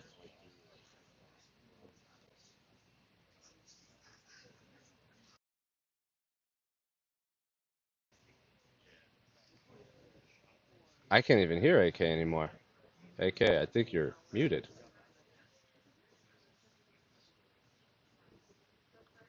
Uh-oh. Thinks we lost AK's audio. That was strange. Because he's not muted on my end. AK is going to rejoin us because he's having technical difficulties.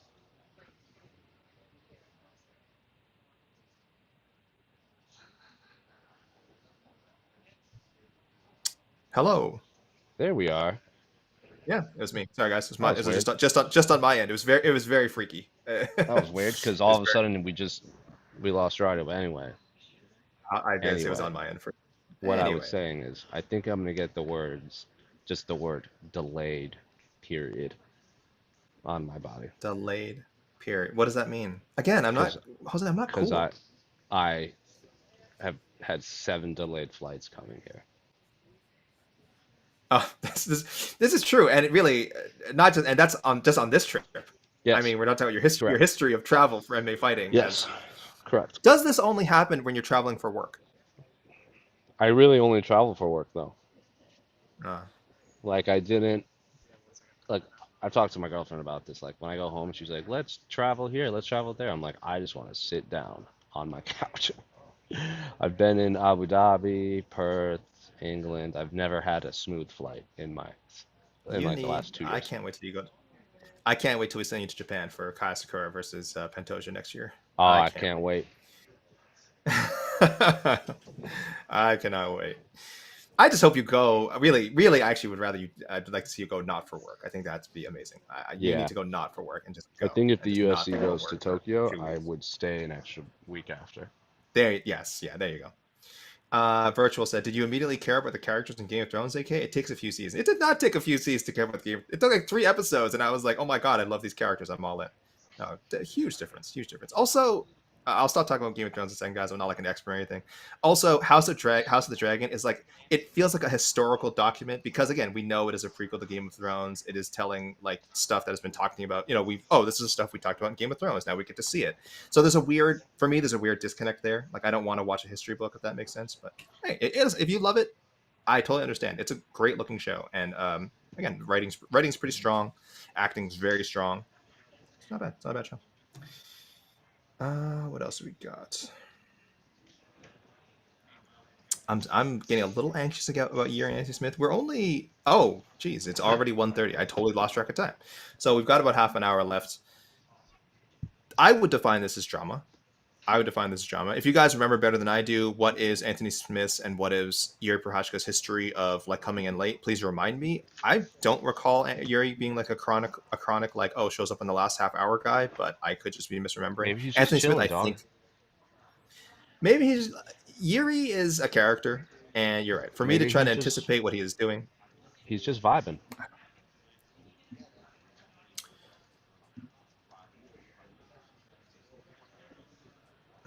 How much time left, Sergey? Yeah, Sergey, a little bit over half an hour. We see a little argument about someone hating on anime. I'm just going to remove that. I don't even like anime. I shouldn't say I don't watch anime, but if you're hating on it, I think that's weird. I think that's like such a strange thing to do. Like, I don't understand. Like, I guarantee this person who's like hating on this probably loves like Marvel movies or something. And again, nothing wrong with that either. But it's like, if you're watching MCU movies, what's the difference between that and watching like an anime? I just don't understand. So people let people like what they like. That's what I say. No, let people like what they like. No. No, definitively no. Yeah. No, I'll never, like I said, I'll never judge. There's only a few things. No, nothing. No, nothing. I'm taking that back now. I don't want to start any fights. Let people like what they like.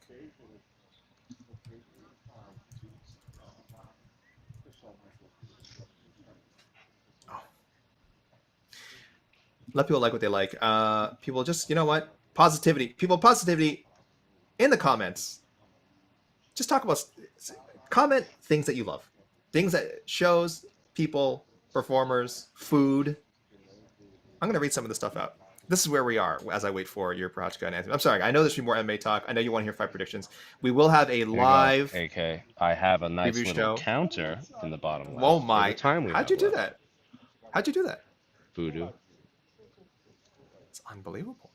Guys, if you want fight predictions and you want a proper preview of the card, there will be a live preview show later today. I will not be on it. Yes, I know you're. Oh wait, no, I will not be on it. I will not be on it. You will have the wonderful and returning Shaheen Al-Shadi. He's been on a little break. He'll probably tell you why. Shaheen Al-Shadi, Jed Mishu, and New York Rick with producer Casey. So don't worry, guys. You don't have to get my terrible takes in the preview show. You'll have a real crew of professionals and people who are actually good at predicting fights So I can give some of that at the end of the show, at the end of this weigh-in as we wait. But Alex L, I'm in Bangkok and I like mango sticky rice. Oh, that sounds delicious. Oh, I could go for some mango sticky rice right now. Aries Vader, I love the plate of patatas bravas and hot wings I just ate. Guys, I had a good lunch, but you're making me so hungry right now. Oh no, I haven't had lunch yet. I had a late like brunch thing. Now I'm super hungry. Musty, I love AK Lee, pizza, and MMA. I mean, you know, one of those, at least one of those things is great. Shout out to pizza. Musty. Oh, Musty said we're allowed to hate on country music. No, don't hate on country music. Country music's fine. Guys, where are your positive comments? I asked for positivity and I only get like 3 or 4 comments. This is where we are as a society. Come on now. Harman Sarai says, can anyone clarify what Dana agreed to yesterday? Was it 2 fight of the night bonuses and not the 303K bonuses? Yes, he is not giving. I think it was Ortega who had kind of suggested it, saying, hey, they should do a $303,000 bonus for 303. Dana probably wisely said, I'm not doing that, but I will. In his infinite generosity, will give out 2 fight of the nights, which sounds like a weird thing to say you're going to do when more often than not, they won't give out 1 fight of the night. I think last week there was no fight of the night. No, last week there was. Sorry, the week before that. No, last week there was no fight of the night, even though there could have been. What was the really good fight last week? Jose, what was the really good? Are you there? Yeah, I'm here. Ben here. Yeah, what was the really good fight last week that should have won fight of the night? Am I crazy? Wasn't there a banger like? Renat and Dalby was a great fight. Oh yeah, easily could have gotten fight of the night. Yeah, God, yeah, that was a week ago. 4 performance bonus instead.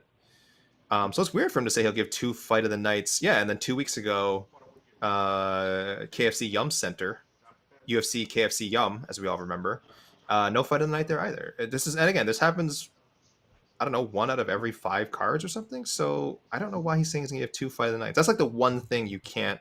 One of the few, like you're probably gonna get a few finishes that you can give performance bonuses to. I don't know. I think you know what, Dana was put on the spot. He'll probably just means he'll give 2 more bonuses. So we'll maybe see 6 bonuses today, something like that. I don't know. I'm not gonna hold on to the 2 fight of the nights thing. I don't think that's really what he meant. MMA moves. I love Diego Lopes Topuria as a future matchup. Yeah, I think a lot of people want to see that. It's a long way to go. Like we said, Topuria, we don't even have his first Brian Ortega or Diego Lopes fight Ilia Topuria. Actually, yeah, I think either's great. Let me rephrase. I just want to see Ilia Topuria fight again. This is almost a it's not quite on this level, but like an almost AJ McKee-ish. Like, remember AJ McKee won the Grand Prix, and we were just like, man, AJ McKee is like a star for Bellator. No, like this is their guy. And then you never did. But a lot of us in MMA did, and literally Bellator did nothing with him. But what have we learned about MMA fighting, declaring people stars or highly touted prospects? It always doesn't works. Usually work. Never works out. Every time.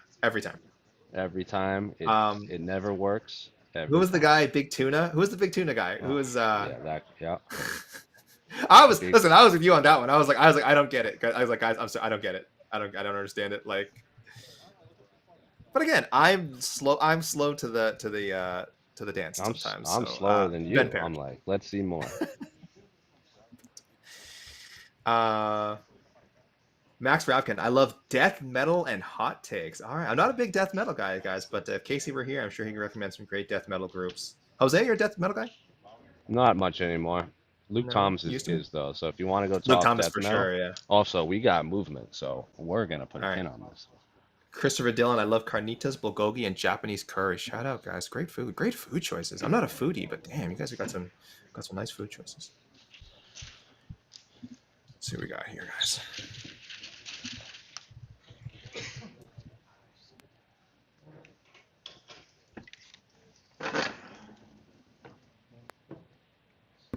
Jeff Mullins getting ready.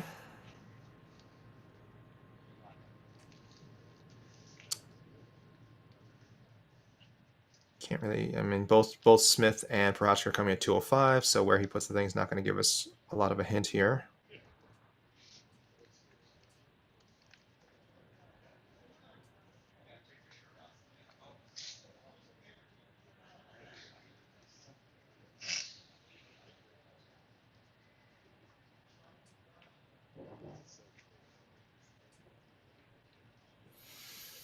Let me keep looking at your comments here, guys, while we wait.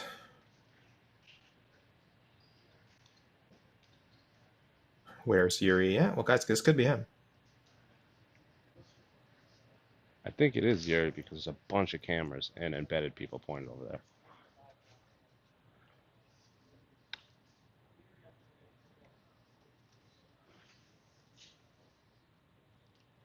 All right, next fighter to weigh in, the other gentleman around whom this fight card was built, the number one light heavyweight contender and former undisputed UFC champion, Jiří Procházka.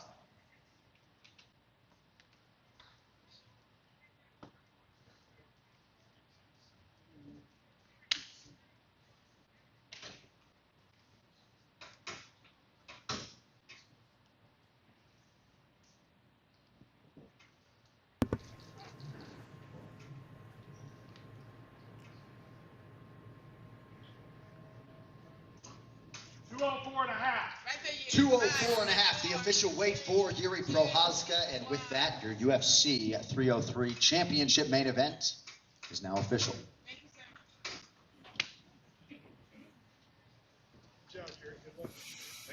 You heard the man. The main event is now official. 204.5 for Jiří, same as Alex Pereira. So let me put that in there, guys.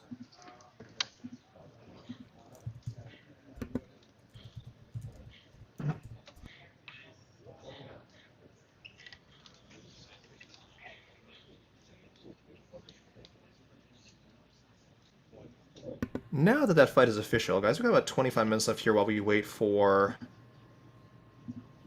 Anthony Smith. I will close this first poll. Is Alex Pereira the UFC's MVP? 80% say yes, 20% no. It went around from like 80 to 85% Pereira yes, so it never fell below 80. Very firm answer. People are loving Alex Pereira right now. And he is the most valuable player. He's jumping in on cards. He's headlining events. He's giving some star power to, again, some of these lineups that very badly need it. He's scoring highlights. He's putting viral clips out there all the time. I mean, he has just been all over the place for himself and for the UFC in the last like 18 months, 2 years. So that is huge.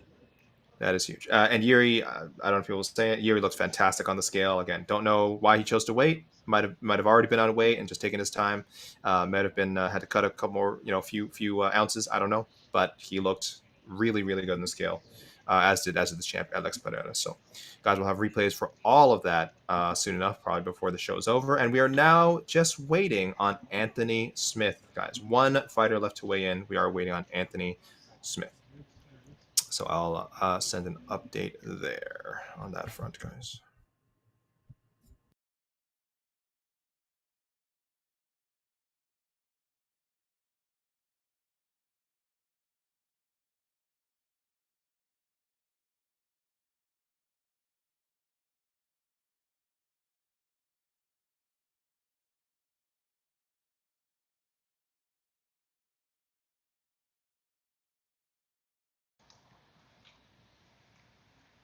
AK, you still there?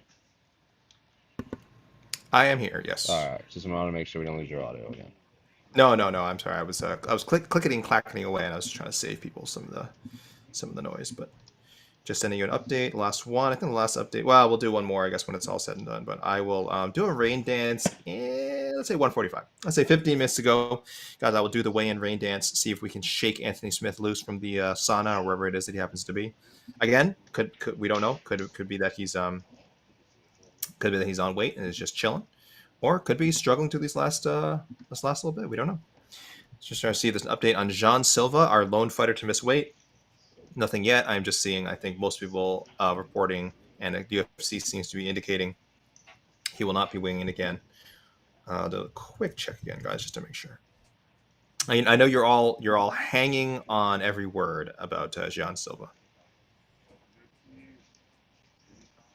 Charles Jourdain, talking to Sportsnet, called Jean Silva an effing idiot for missing weight. Not too surprising. Charles Jourdain, very outspoken guy, not someone who's going to bite his tongue on an issue like this, and definitely not happy with his opponent missing weight. So.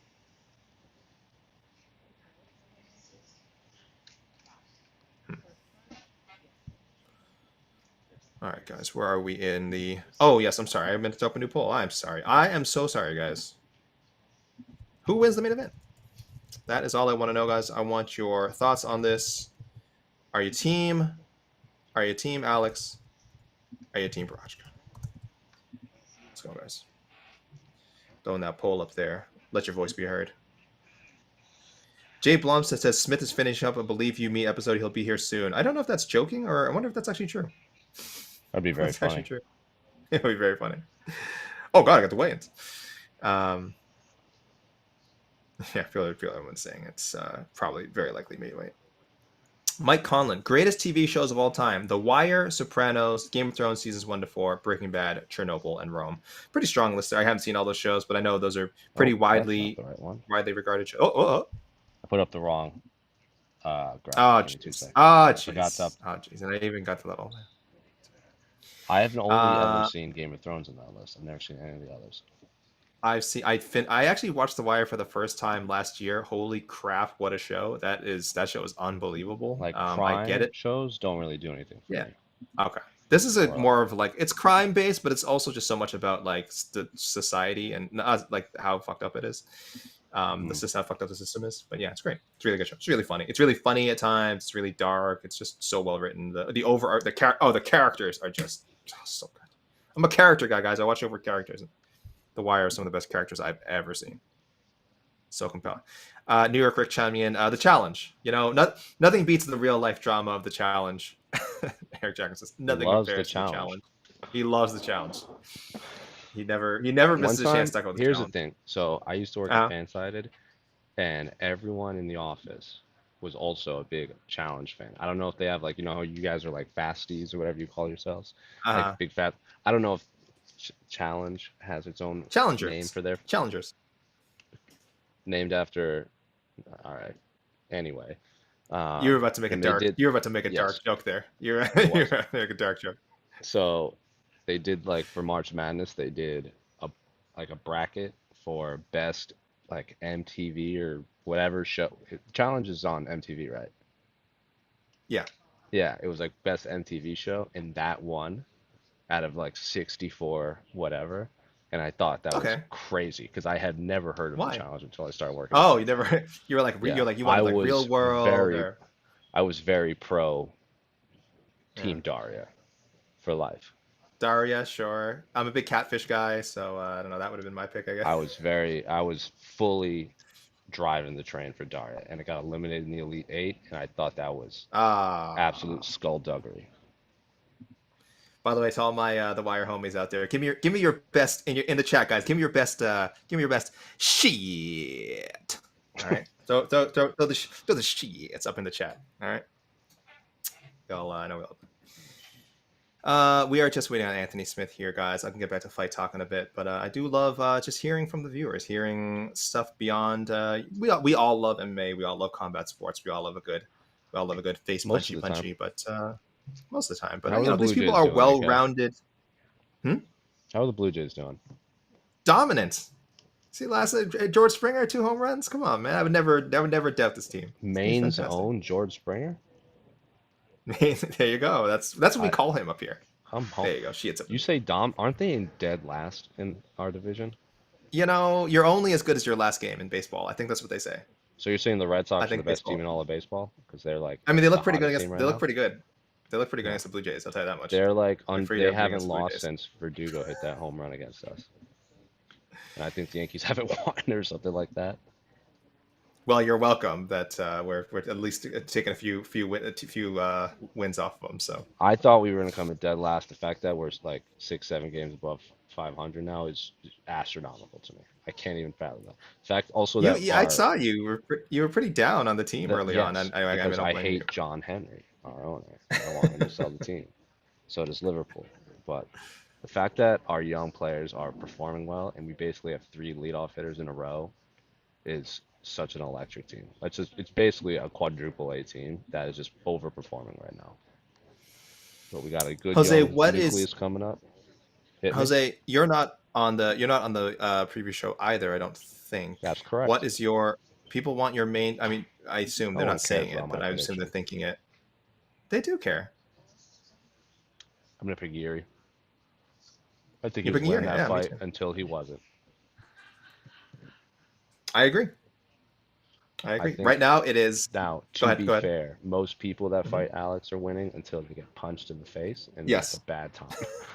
So, that is my pick is Jiří.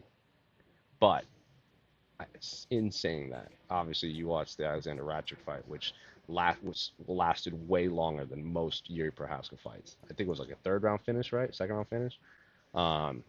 Obviously the Glover chair fight is an outlier because that went almost 5 rounds. Jiří Procházka is not gonna have a good time if he fights with his hands on his hips, like he did against Alexander. He showed such disrespect for Alexander Racic's power, basically just walking through punches. He's not gonna be able to do that against Alex Pereira. I wish these two guys could fight like once a year. If it were health permitting, and if the money, like if they compensate both guys, I would just love to see these guys fight every year. I was telling someone, like, I feel like this matchup, if they ran it back 100 times, no one is getting a better advantage than like 55-45. Like, I just think they're so evenly matched. I don't know. I love everything about this matchup. If these guys fight 100 times, there'll be 100 finishes. Yeah. Oh, absolutely. That's These no two question. will never fight to a decision. But like, I don't think either guy would be able. I would get a big advantage in the series. Like, I just can't see it. I just can't see one guy totally dominating. Like, they're just so, the chance of their ability to just like instantly put the other guy's lights out is so high. And I think that might, again, like I said, I think that might happen on Saturday. I think Jiří's going to catch him this time. But for me, it's a coin toss. I would never bet money. Again, I don't bet in MMA anyway. I would never bet money on this fight. And yeah, just for that reason, it's just I feel like there's no great way to predict it. I'm sure there's people out there who have great breakdowns, and when they get it right, they deserve their flowers. But man, it's like, I'm sure they had a great breakdown the first fight too. I'm sure there's a lot of people who made a strong case for Jiří winning the first fight too, and him losing does not make those arguments any worse. It's just, this is the fight game. It's like, these things happen. I see someone asking, Michael Sparks wants to know, while we are waiting, can we talk about what everybody thinks that a recently injured, out of shape Jones is going to beat Stipe? Stipe is 41 years old, which in heavyweight is normal. It's not that bad. He's also like, Sorry, I was chatting with our colleague. No, it's fine. Someone just asking, like, why are we all assuming John Jones is going to be Stipe? Like, it's a fair question. It's just like, Stipe is very old. He's 41. And like, a lot of mileage. Like, this isn't like, oh, he's just 41 next to an old man. It's like, he's in those 41 years of his life. He's been fighting for 14 of them. Or should I say maybe 11. At what point do you start calling someone an old man? It's all relative. Make that a poll. It's all relative. Make that a poll. No. How do you even boil that down to like 4 choices? Follow your heart. No. Leave the polls to me, buddy. I've told you this before. Leave the polls to me. Those words have never ever been uttered to me in my entire life. I say it a lot. I'd say it to a lot of people, and I'm sure you're included. I'm just not paying attention. I'm the poll guy, okay? I'm the poll guy. Stipe, again, I should say, he's been fighting for 14 years. Really, he's only been fighting for 11 years, and then he's been on the shelf for the last 3 years. It's a lot of mileage. He's also a full-time firefighter. I don't know if you guys heard. Full-time? Part-time. He does a lot of firefighting. I don't know if you guys heard about that. That's going to take a toll on your body as well. He's up there. And I know John Jones is also getting up there in age. He's no longer the young man who beat Shogun Rua for the light heavyweight title once upon a time. I get it. But speaking of Shogun, Hall of Famer. Yes, Ninja was there as well. Shout out to Ninja. Right. That was wild to see. It was very, very trippy interviewing Vanderlei and Shogun on the red carpet. That was wild. Yeah. You got some good times. On that red carpet. But yeah, I don't know. No, it was back to back. I just don't think. I mean, John Jones is still the greatest fighter of all time. I think, Stipe isn't. I know people keep throwing the greatest heavyweight of all time thing out there, but like, that designation is strictly based on what his number of title defenses, and I still don't put Stipe above Fedor, and I don't put him above. Frankly, I don't put him above Kane. If you're gonna tell me if you give me prime Stipe and you prime Kane, well, I think I'm picking prime Kane, but I pick prime Kane over anyone. I think that just boils down between great and talented. Like, sure, Fedor's the greatest heavyweight. Most talented heavyweight I've ever seen is Kane, but like Kane. It's hard Kane's to argue. Blows my mind. It's hard to argue against title defenses as being. It's 3. Like, I'm It's the most 3, ever. Jose. The most ever. It's I don't hard to care. defend the heavyweight title. These are UFC designated marks. I don't give a crap. But the UFC does not tell me who is great. All right, they decide who gets title fights. They decide when they get title fights. No, I don't care about. It's a great number. It's a great number. Anderson Silva, George St. Pierre, Demetrius Johnson, whatever, 9, 10, 11 straight title fights. It's awesome. But to me, it's also who they were beating. It's how they beat them. It's the longevity. Does Stipe have a better resume in terms of name value? Like Kane? I think so. Wins over Francis. Hold on. Francis, JDS, Overeem.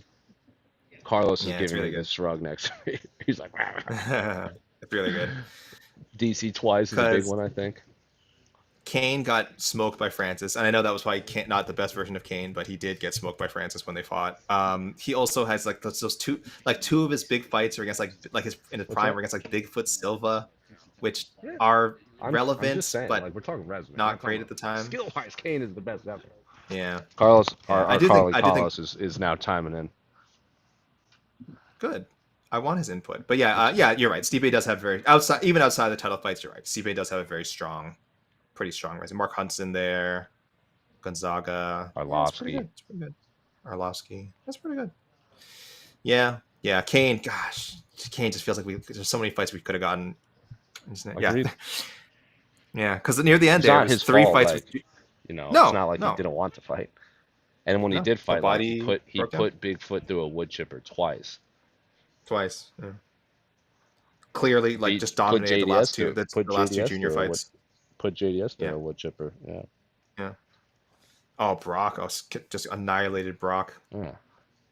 Man, it's a good. I don't know. I have Kane over, but we got less than 10 minutes remaining, waiting for Anthony Smith. Just was any update? Countdown. We do not have an update. Nada. I bet he shows up right at the end. Oof, that's not a great sign.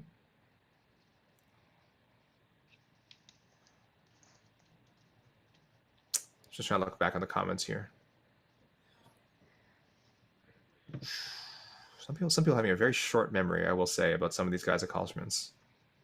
This is, I don't know if they already did, and I don't know if they're going to, given the sort of messy, obviously, legal situation that Kane is in right now. But I would like to see him get sort of a damn they were good treatment one day. Maybe they did.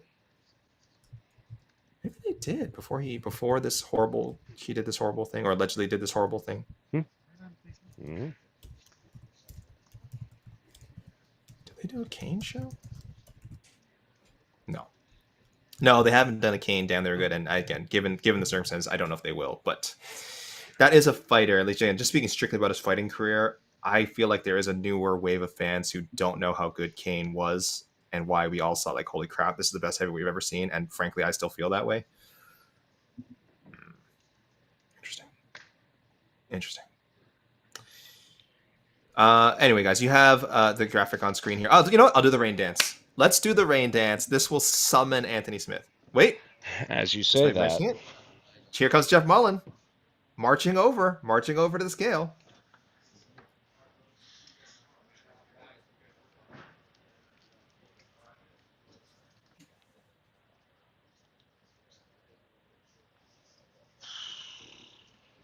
Oh, and challenger.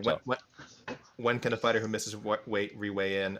They usually get an hour, but it sounds like Sean Silva. This morning competed live on pay-per-view in the light heavyweight division, the number 10 ranked contender and former world title challenger, Anthony Lionheart Smith. Good, sir. How are you?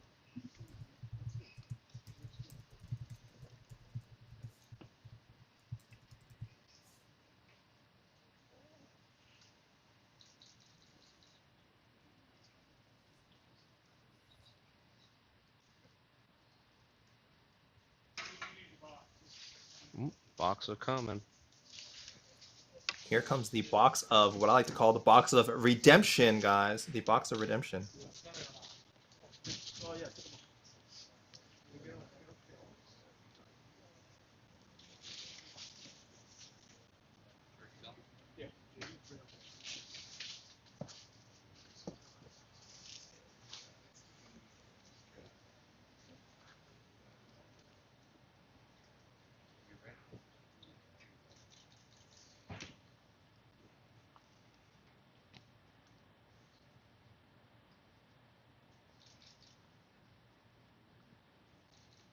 206.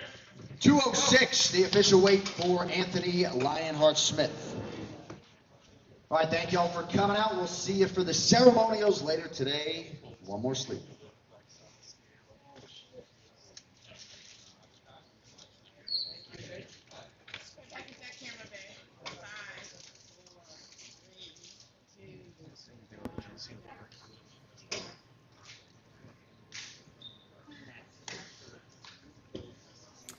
$206 for Anthony Smith. Yes, the box of redemption, as I said. Good for you, Anthony, for making weight. Like Jose has mentioned, he did miss weight once as a replacement for a card in Brazil, but we don't. Again, wasn't really his booked fight. Just was kind of an odd situation. Oh, but yes, one quick announcement for you folks: the featherweight tilt between Charles Jourdain and John Silva is a go. Despite the Silva weight miss, Silva forfeits 20% of his purse. There you go. There you go. As expected. Pretty standard stuff. Pretty standard stuff there. You want to see something funny? Well, I think it's funny. Okay. Okay. So the stage is much different, as you can see. So at the very last minute, they had to give Jeff Mullins some stairs to check the weights. Movie magic. Wow. Look at that. Pulling the curtain back, Jose. Pulling the curtain back. You couldn't just let me imagine that Jeff Mullen was like 6'6". Jose, will you indulge me we have technically 3 minutes left the window. Will you indulge me and allow me to do a rundown of the weigh-ins? I will send you one last update here, and then we'll be on our way. Let me send you this update, sir, and throw that on the screen, and then we will give people a proper rundown of what we just witnessed over the last 2 hours with Anthony Smith just making it in. All right, Jose, I'll wait till we get that graphic up there.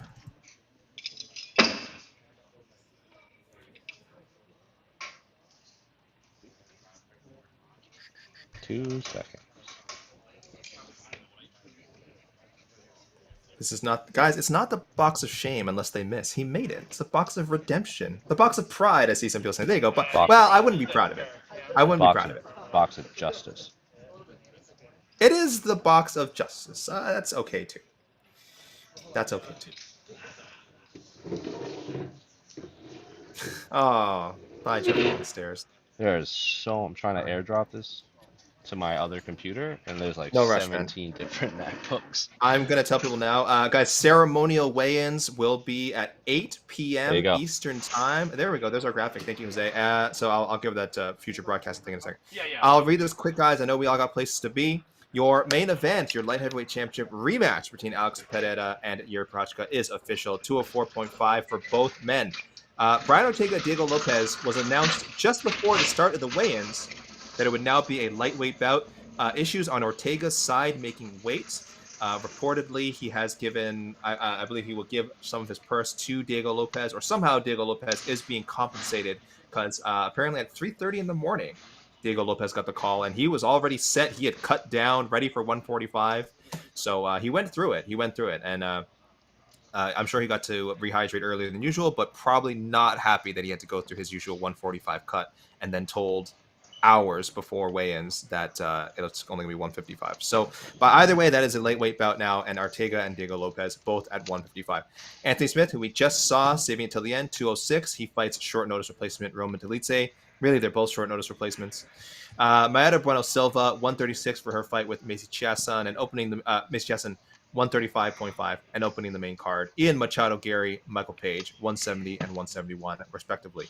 Joe Pyfer closing out the prelims. He came in at 185.5 for his middleweight bout with Marc-André Barriault at 185. Cub Swanson, the lifer, the featherweight lifer, 146. So he had the one fight at bantamweight. 146 for this featherweight fight with Andrei Fili, 145.5. Charles Jourdain, 146 for his fight with Jean Silva. Silva, the only fighter to miss weight for this card, 147.5, 1.5 pound miss. He will forfeit 20% of his purse, and this bout will proceed as a catchweight. Payton Talbott, 135.5, biggest favorite on the card, minus 1,600, facing the huge underdog, Yanis Ghemmouri, 136. Michelle Waterson-Gomez, 115 for her fight with Gillian Robertson, 116. Heavyweights, Andrei Arlovski, 245. Martin Buday, 264.5. Grace Urria, 125.5 for his flyweight bout with Carlos Fernandez, 125. And Enrique Simon, 136 for his bantamweight bout with Vinicius Oliveira at 136. There you go, guys. That is the official morning weigh-ins for UFC 303. We will have, again, ceremonial weigh-ins, 8 p.m. ET. You can find that, I believe, on ESPN MMA. We'll have, I don't know if we'll have our own footage, but if you're looking for it, it's not, I don't think it's on UFC's YouTube today, guys, but check out UFC's YouTube. Our ceremonial weigh-ins. We don't use our own stream, do we? No. Ceremonial weigh-ins, guys. Check UFC's YouTube. I did not see it there. I saw it on ESPN MMA. So I know ESPN MMA will have a stream of the ceremonials. Maybe UFC will also do it. Maybe it's a simulcast. I don't know. But definitely ESPN MMA has it. And then we have a preview show, guys. Live preview show. I will not be on it. Jose will not be on it. But we have our excellent team of Shaheen Al-Shadi, Jed Mishu, and New York Rick. That's at 3 p.m. Eastern Time.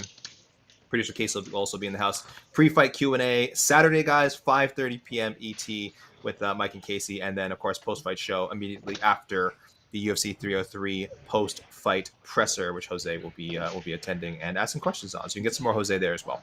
Thank you, everyone. Thank you, Jose, for the amazing footage. Thank you, all you guys, for tuning in. You guys are the best, the best fans, the best viewers. Look at it. I apologize for having to look at this bullshit on your screen right now. Oh, my gosh. All right, everyone. Take care.